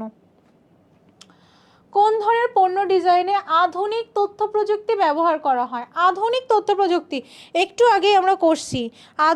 আধুনিক তথ্য প্রযুক্তি, কম্পিউটার বা বিভিন্ন প্রযুক্তির কথা আসলেই আমরা কি দিব? উৎপাদন পণ্য ডিজাইন দিব, উৎপাদন পণ্য ডিজাইন, ঠিক আছে? প্রযুক্তি আসলে বা আধুনিক কথা আসলে উৎপাদন। তারপরে উৎপাদন ব্যয় ও অপচয় কমিয়ে উৎপাদনশীলতা বাড়ানো কোন ধরনের ডিজাইনের মূল লক্ষ্য? আগে প্রশ্নটা খুব সুন্দর করে পড়ে নিতে হবে। আমার উৎপাদন ব্যয় ও অপচয়টা আমি কমাইতে চাচ্ছি আর উৎপাদনশীলতা আমি বাড়াইতে চাচ্ছি, তাহলে কোন ধরনের জিনিস আমার এখানে? আধুনিক জিনিসপত্র লাগবে, আমার প্রযুক্তি লাগবে, তো সেইটা আধুনিক দেখো, উৎপাদন ব্যয় বা অপচয় কমাইতে পারবো কখন? যখন আমার কাছে আধুনিক কম্পিউটার থাকবে বা আমার খুব আপডেটেড যন্ত্রপাতি থাকবে। আমি ধরো গার্মেন্টস শিল্পে আমি কোনো কিছু আপডেট করতে চাচ্ছি, তো গার্মেন্টস শিল্পে আমার কিন্তু আপডেটেড যন্ত্রপাতি না হইলে আমি উৎপাদন খরচটা কমাইতে পারবো না। উৎপাদনশীলতা বাড়ে কখন? যখন সেখানে প্রযুক্তিগত জিনিসপত্র বেশি থাকে বা প্রযুক্তিগত উন্নয়ন হয়। সো প্রযুক্তির কথা বা আধুনিকের কথা যখন আসবে তখনই আমি বলছি উৎপাদন। পরের কোশ্চেন, বুঝতেছো, পারতেছো? লাস্ট 20টা, এই লাস্ট 20টা কে কি পারে দেখি, লাস্ট 20টা কে কি কতটা পারে দেখি। কোন ডিজাইনের ফলে উৎপাদনশীলতা বাড়ে? উৎপাদনশীলতা বাড়ে এটা বলেই দিছি। কোন ডিজাইনের ফলে উৎপাদনশীলতা বাড়বে বলেই দিছি যে আমার প্রযুক্তিগত উন্নয়ন হইলেই শুধুমাত্র উৎপাদনশীলতা বাড়বে। উৎপাদনশীলতার কার সাথে কার সম্পর্ক? উৎপাদনের সম্পর্ক। উৎপাদনশীলতার সাথে উৎপাদন ডিজাইনের সম্পর্ক। ক্লিয়ার? এতটুকু ক্লিয়ার? উৎপাদনের সাথে কার সম্পর্ক? উৎপাদনের সম্পর্ক। পণ্যকে ক্ষয়ক্ষতির হাত থেকে রক্ষা করার জন্য যে ডিজাইন করা হয়, আমি পণ্যটা যেন সুরক্ষিত অবস্থায় তোমার কাছে পাঠিয়ে দিতে পারি। আমার পণ্য ধরো একটা কাচের কোনো কিছু, এখানে যদি আমি ভালো করে প্যাকেজিং না করি তা ভেঙে যাবে রাস্তায় যাইতে গেলে, রাইট? সো এই যে সুরক্ষা, পণ্যকে ক্ষয়ক্ষতির হাত থেকে আমি যখন সুরক্ষা দিচ্ছি তখন সেটা প্যাকিং ডিজাইন। ক্লিয়ার? বুঝতেছো? পরের কোশ্চেন, পণ্য ডিজাইন বলতে কি বোঝায়? পণ্য ডিজাইন বলতে কি পণ্যের নির্দিষ্ট আকার নির্ধারণ করা? হ্যাঁ, অলংকার নির্ধারণ, প্যাটার্ন নির্ধারণ। কি হবে বলো তো? পণ্য ডিজাইন বলতে আমরা কি বোঝাচ্ছি? সবগুলো। কেন? পণ্যের নির্দিষ্ট আকার নির্ধারণ করি, পণ্যের অলংকার নির্ধারণ করি, মানে কি পণ্যটা বাহ্যিক দিক থেকে কেমন হবে, পণ্যের প্যাটার্নও নির্ধারণ করি। তো পণ্য ডিজাইন করার সময় আমরা পণ্যের ইন ডিটেলস সব কিছুই করি। সো এই জন্য সবগুলো। তারপরে কোশ্চেন, পণ্য ডিজাইনের পর্যায় কি কি? পণ্য ডিজাইনের যে আমি বলছি যে 5টা ধাপ আছে, সেই 5টা ধাপের মধ্যে কি উদ্যোগ গ্রহণ, সামর্থ্য বিশ্লেষণ, কিন্তু অর্থায়ন কিন্তু না। কারণ আমরা জানি প্রথমে আমরা ধারণা উন্নয়ন করব, তারপরে সেই পণ্যটা বা সামর্থ্য বিশ্লেষণ করব, তারপরে হচ্ছে কি আমি মূল্যায়ন করে একটা সিলেক্ট করব, তারপরে পরীক্ষামূলক উৎপাদন করে চূড়ান্ত উৎপাদনে যাব। সো এখানে কিন্তু কোনো ধাপের মধ্যে অর্থায়নটা নাই। সো এই জন্য এটা হবে না। 3 নম্বর যার সাথে আছে সেগুলোর একটা অ্যান্সার হবে না। সো 1 আর 2 অ্যান্সার হবে। পারছো? পরের কোশ্চেন, পণ্য ডিজাইনের উদ্দেশ্য কি? পণ্য ডিজাইনের উদ্দেশ্য উপযোগ বৃদ্ধি হইতে পারে, আকর্ষণ সৃষ্টি হইতে পারে। পণ্যের মূল্য বৃদ্ধি কি পণ্য ডিজাইন করার উদ্দেশ্য? পণ্যের মূল্য বাড়ানো কি উদ্দেশ্য আমাদের? পণ্য ডিজাইন করি কি আমরা পণ্যের মূল্য বাড়ানোর উদ্দেশ্যে? কখনোই না। তার মানে এই 3 নম্বরটা হবে না। তার মানে 1 আর 2 অ্যান্সার হবে। পরের কোশ্চেন, লাস্টের দিকে দেখি কে কে পারো। পণ্য ডিজাইনের দ্বিতীয় ধাপে কি করা হয়? 2 নম্বর ধাপটা কি? 2 নম্বর ধাপে আমরা কি করি? সামর্থ্য বিশ্লেষণ। 2 নম্বর ধাপটা কি? সামর্থ্য বিশ্লেষণ। সামর্থ্য বিশ্লেষণে আমরা কি করি? বাজার গবেষণা করি। বাজার গবেষণা মানে কি? পণ্যের সম্ভাব্য চাহিদা নির্ধারণ করা।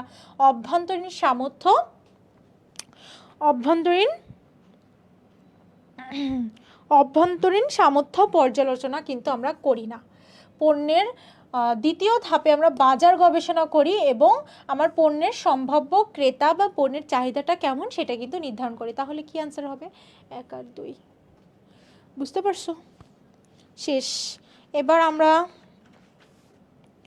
মান ব্যবস্থাপনা চ্যাপ্টারে last but not the least, last chapter আমাদের মান ব্যবস্থাপনা, রাইট? মান ব্যবস্থাপনা না লাস্ট চ্যাপ্টারটা? হ্যাঁ। দেখি দেখি দেখি দেখি আপনারা কে কতটা অ্যান্সার করতে পারেন। এই যে আপনারা যে পিডিএফ চাইতেছেন, আমাকে ইনবক্স করতেছেন, আমাকে ইনবক্স করেন না, আমার কাছে কোনো পিডিএফ নাই। আপনারা এই টপ 100 এমসিকিউর পিডিএফটা পেয়ে যাবেন। লাইভ ক্লাসটা শেয়ার করে পেজে SMS করলে আপনাদেরকে দিয়ে দেওয়া হবে। কিন্তু আজকে যেহেতু শুক্রবার, আপনাদের সিক্রেট একটা বলে দিচ্ছি, এটা হচ্ছে আমার ক্লাস হওয়ার পরে 1 ঘন্টার মধ্যে আপনি আবার এই পোস্টটা খুঁজে বের করবেন। ক্লাস যেখানে হয়েছে ক্যাপশনে দেওয়া থাকবে, ক্যাপশনে এই ক্লাসের লিঙ্কটা দিয়ে দেওয়া হবে, আমি বলে দিব। হ্যাঁ, কখন মান নির্ধারণ করতে হয়? কখন মান নির্ধারণ করতে হয় এই কোশ্চেন কিন্তু আমরা শিখে আসছি। আমি একটা কিছু উৎপাদন করার আগে আগে আমার মান নির্ধারণ করতে হবে, তাহলে উৎপাদন করার পূর্বে বা আগে আমার মানটা নির্ধারণ করতে হবে। পরের কোশ্চেন, পণ্য ও সেবা পূর্ব নির্ধারিত মান অর্জন করতেছে কিনা তা নিশ্চিত করার প্রক্রিয়াকে কি বলে? আমার পণ্য ও সেবা আমি যে মানটা নির্ধারণ করছিলাম সেই মান অনুযায়ী হচ্ছে কিনা সেটা দেখাকে কি বলে? নিয়ন্ত্রণ বলে। আমি ধরো নিয়ন্ত্রণ কাকে বলে? পরিকল্পনা অনুযায়ী কাজ হচ্ছে কিনা তা দেখা এবং প্রয়োজনীয় সংশোধনমূলক ব্যবস্থা গ্রহণ করা। এখানে বলছে দেখো পূর্ব নির্ধারিত মান, তার মানে কি পরিকল্পনা অনুযায়ী কাজটা হচ্ছে কিনা সেটা নিশ্চিত করা হচ্ছে মান নিয়ন্ত্রণ। কোনো প্রশ্ন? ক্রেতাদের প্রত্যাশা পূরণের সামর্থ্যকে কি বলে? আমি ক্রেতাদের প্রত্যাশা পূরণ করতে পারি, এই যে সামর্থ্য, এই সামর্থ্যকে কি বলবে? এই প্রত্যাশা পূরণের সামর্থ্যকে মান বলে। আমি মান এনশিওর করেই তো আমি প্রত্যাশা পূরণ করব। তো আমি প্রত্যাশা পূরণ করতে হলে কি করতে হবে? প্রত্যাশা পূরণ করতে গেলে আমার মান ঠিক রাখতে হবে। ক্রেতাদের প্রত্যাশা পূরণের সামর্থ্যকে কি বলবে? মান বলবে। মান কি? এই আবার সেই কোশ্চেন আসছে, মান কি বলো বলো, মান কি? মান হচ্ছে পণ্যের অন্তর্নিহিত বৈশিষ্ট্য, পণ্যের মধ্যের, অন্তর্নিহিত মানে কি? মধ্যের বৈশিষ্ট্য, পণ্যের মধ্যের কিছু বৈশিষ্ট্য। ধরো আমি এই যে ম্যাজিক পেন বানাবো, এই ম্যাজিক পেনের বেশ কিছু বৈশিষ্ট্য থাকতে হবে, না হলে কি এই ম্যাজিক পেন তোমরা কিনবা, এই ম্যাজিক পেনের মধ্যে কিছু বৈশিষ্ট্য থাকতে হবে ভালো ভালো। সো মান হচ্ছে পণ্যের অন্তর্নিহিত বৈশিষ্ট্য। পরের কোশ্চেন, 90 নম্বর কোশ্চেন, লাস্ট। ওকে, লাস্টে চলে আসছি আমরা। সার্বিক মান ব্যবস্থাপনার দর্শন নিচের কোনটি? সার্বিক মান ব্যবস্থাপনার দর্শন কোনটা? সার্বিক মান ব্যবস্থাপনার দর্শন কি? সার্বিক মান ব্যবস্থাপনা মানে সব কিছু আমার ঠিকঠাকভাবে হচ্ছে কিনা সেটা দেখা। তো মানের ধারাবাহিক উন্নয়ন, মানের ধারাবাহিক উন্নয়ন হইলে আমার সার্বিক মান ব্যবস্থাপনা হয়। সার্বিক মান ব্যবস্থাপনা কখন হয়? মানের ধারাবাহিক উন্নয়ন হলে। কোনটি মান নিয়ন্ত্রণের উদ্দেশ্য? মান নিয়ন্ত্রণের উদ্দেশ্য কি? মান নিয়ন্ত্রণের উদ্দেশ্য হচ্ছে আমি মানে গুণগত মান বাড়ানো।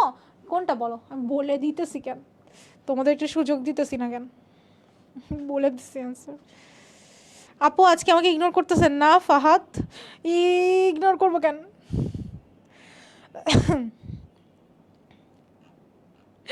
নো নো নো, আমি রোবট, আমার কোনো কষ্ট হয় না। হ্যাঁ, মান নিয়ন্ত্রণের উদ্দেশ্য কি? মান নিয়ন্ত্রণের উদ্দেশ্য হচ্ছে গুণগত মান নিয়ন্ত্রণ। আমি যখন মানটা নিয়ন্ত্রণ করতে পারবো, তার মানে আমার পরিকল্পনা অনুযায়ী সব কিছু হচ্ছে কিনা আমি দেখব, দেখে আবার সেটা যদি কোনো ভুল হয় সেটা আমি ঠিকঠাক করব। তার মানে কি?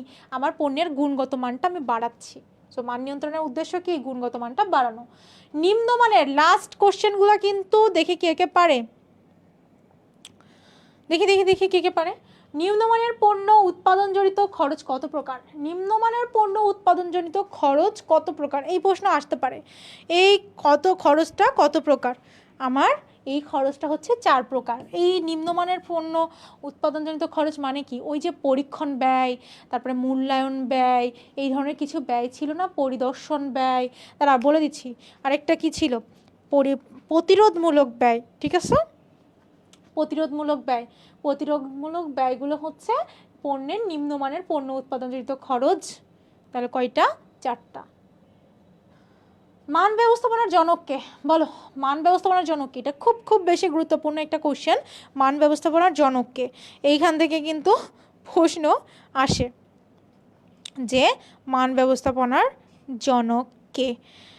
দেখে কি পারতেছ? নিপুণ সাহা, নুসরাত জাহান।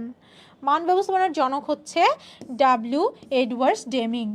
ডেমিং মনে থাকবে মান ব্যবস্থাপনার জনককে। এই যে মান ব্যবস্থাপনা করতে হবে এই ব্যক্তিরা বলে গেছিল। তারপরে সিপিএম এর পূর্ণরূপ কি? সিপিএম এর পূর্ণরূপ কি? সিপিএম এর পূর্ণরূপ হচ্ছে ক্রিটিক্যাল পাথ মেথড।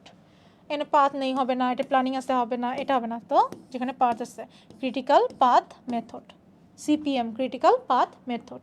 লাস্ট, রাষ্ট্র কর্তৃক স্বীকৃত বাংলাদেশের মান নিয়ন্ত্রণকারী, বাংলাদেশের একটাই মান নিয়ন্ত্রণকারী সংস্থা আছে, সেটা হচ্ছে BSTI. Bangladesh BSTI, Bangladesh standard testing institutions. বাংলাদেশের একটাই মান নিয়ন্ত্রণকারী প্রতিষ্ঠান আছে, সেটা হচ্ছে বিএসটিআই। ঠিক আছে, পরের কোশ্চেন, দেশীয় পণ্যের এই বিএসটাই কিন্তু গ ঘর জন্য অনেক গুরুত্বপূর্ণ, এটা একটা আসবে, তুমি মিলাই নিও, এই প্রশ্ন আসবে, ভেরি ভেরি ভেরি, আমি শতভাগ শিওর, আমি 100% দিয়ে বলতেছি এই বিএসটি এর কোশ্চেন আসবে, গ ঘ এমসিকিউ সিকিউ যে কোনো জায়গায় বিএসটি ছাড়া কোশ্চেন হবে না, দেখো আসবেই। লাস্ট 5 কোশ্চেন, ঠিক আছে, লাস্ট 5টার মধ্যে দেখি, last 5, we are in last 5, last 5, আমরা কিন্তু লাস্ট 5টায় আছি, লাস্ট 5টা। দেশীয় পণ্যের ট্রেডমার্ক ব্যবহারে বাধ্য করে কে? দেশীয় পণ্যের ট্রেডমার্ক ব্যবহার করার জন্য বাধ্য করে কে? এই যে বাধ্যকারী প্রতিষ্ঠান কিন্তু একটাই আছে আমাদের, দেশীয় পণ্যের একটাই আছে আমাদের বাধ্যকারী প্রতিষ্ঠান, সেটা হইতেছে বাংলাদেশের জন্য একটাই, ওই বিএসটিআই। এই প্রশ্ন দেখে আপনারা ঘাবড়ায় যান না, দেশীয় পণ্যে আমার ট্রেডমার্ক বা আমার লাইসেন্সটার জন্য, আমার মানটা নিয়ন্ত্রণ করার জন্য অবশ্যই বিএসটিআই। কোশ্চেন দেখে ঘাবড়ায় যাবেন, এই জন্য কোশ্চেনটা দিছি। লাস্ট 3টা কোশ্চেন, কত সালে বিএসটিআই এর সিল দেওয়াকে বাধ্যতামূলক করা হয়?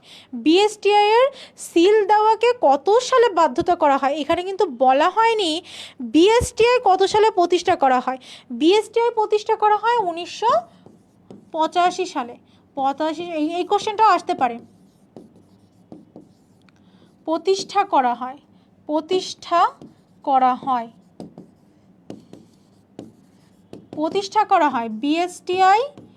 বিএসটিআই কত সালে প্রতিষ্ঠা করা হয়? বিএসটিআই 1985 সালে প্রতিষ্ঠিত করা হয়। কিন্তু দেখেন, আপনারা একটু ভালো করে দেখেন, 1985 সালে প্রতিষ্ঠিত করা হয়, কিন্তু এই সিল বাধ্যতামূলক করা হয় 1989-তে। মনে থাকবে, দেখি আপনারা পারেন কিনা। কই কই, আপনারা কি পারছেন কেউ? হ্যাঁ, একজন পারছে, তানজির আহমেদ পারছে, ইফতেকার পারছে। 1971 তো নাই স্যার।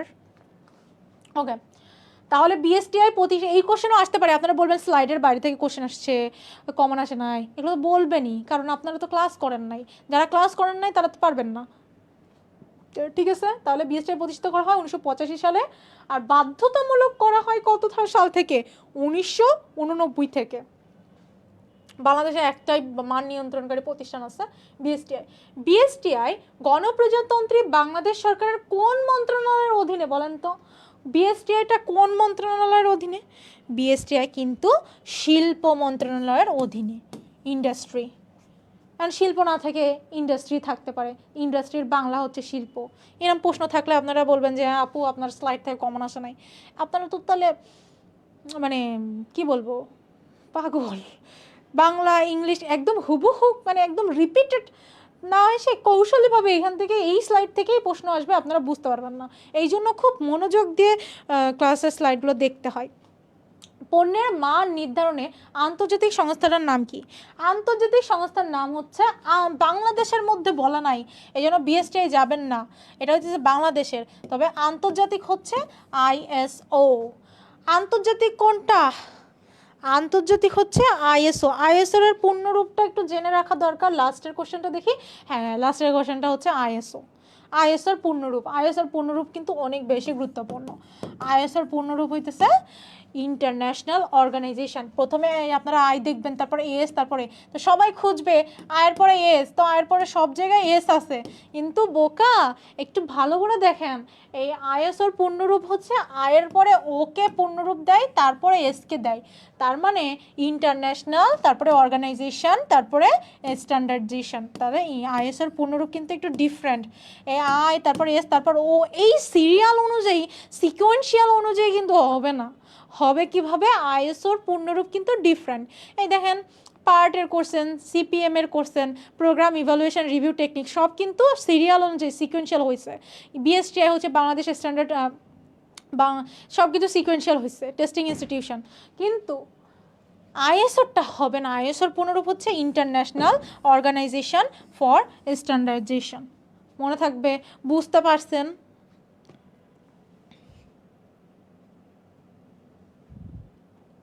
বুঝতে পারছেন?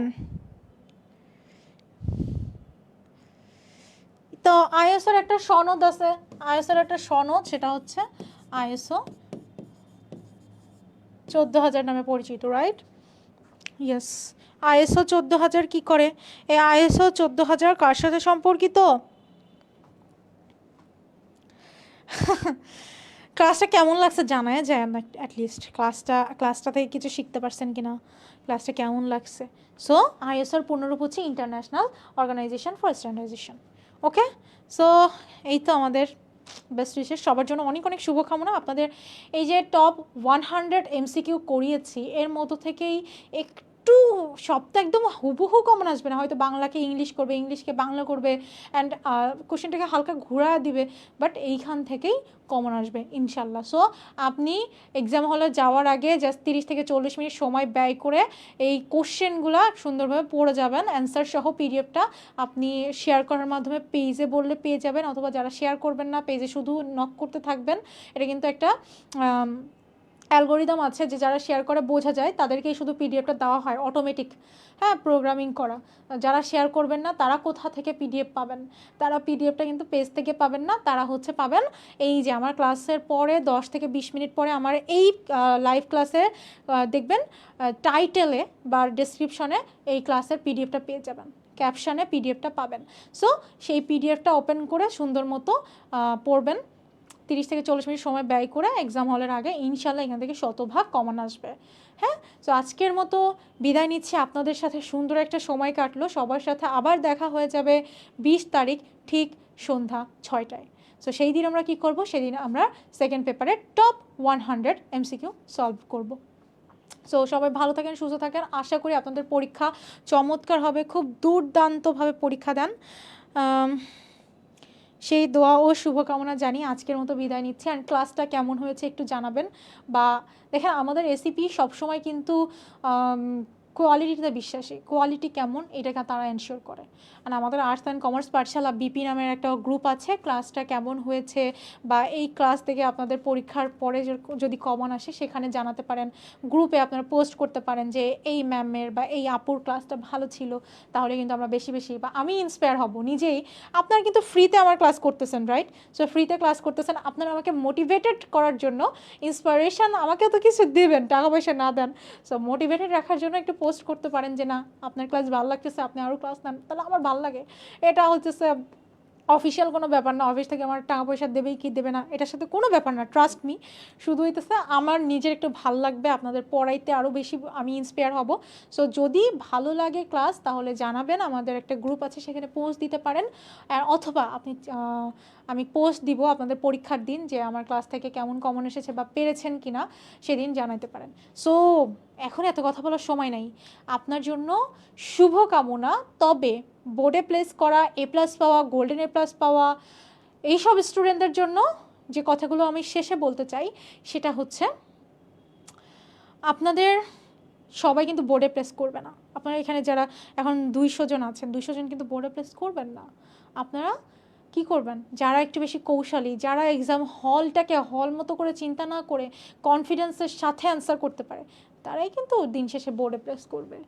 সো আমি চাই আপনারা আমার এসসিপির সব স্টুডেন্ট খুব খুব খুব বেটার করেন, খুব ভালো করেন। আর যা যা লাগে আমি কিন্তু সিকিউ লেখারও হ্যাক শিখায় দিচ্ছি, সিকিউতে কোথায় বেটার লিখলে, অনেকে কিন্তু সিকিউতে 10-এর মধ্যে 8-9 পাইছে আমার স্ট্র্যাটেজি ফলো করে, সম্ভব। সো এটা আমি শিখিয়ে দিয়েছি। সো আমি চাই আপনারা অনেক ভালোভাবে পরীক্ষা দেন। আপনাদের 20 তারিখে পরীক্ষা, রাইট? আমারও 20 তারিখে পরীক্ষা, আমার জন্যও দোয়া করবেন, আপনাদের জন্যও দোয়া ও শুভকামনা জানিয়ে আজকের মতো বিদায় নিচ্ছি। সবার পরীক্ষা অনেক বেশি সুন্দর হোক, সবার সাথে দেখা হয়ে যাক বিজয়ের হাসিতে। ততক্ষণ পর্যন্ত ভালো থাকেন, সুস্থ থাকেন। 20 তারিখ ঠিক সন্ধ্যা 6টায় আমরা টপ 100 সেকেন্ড পেপার ক্লাস করার জন্য ঠিক ইনশাল্লাহ চলে আসবো। তো আজকের মতো বিদায় নিচ্ছি। আল্লাহ হাফেজ, আসসালামু আলাইকুম ওয়া রাহমাতুল্লাহি ওয়া বারাকাতুহু।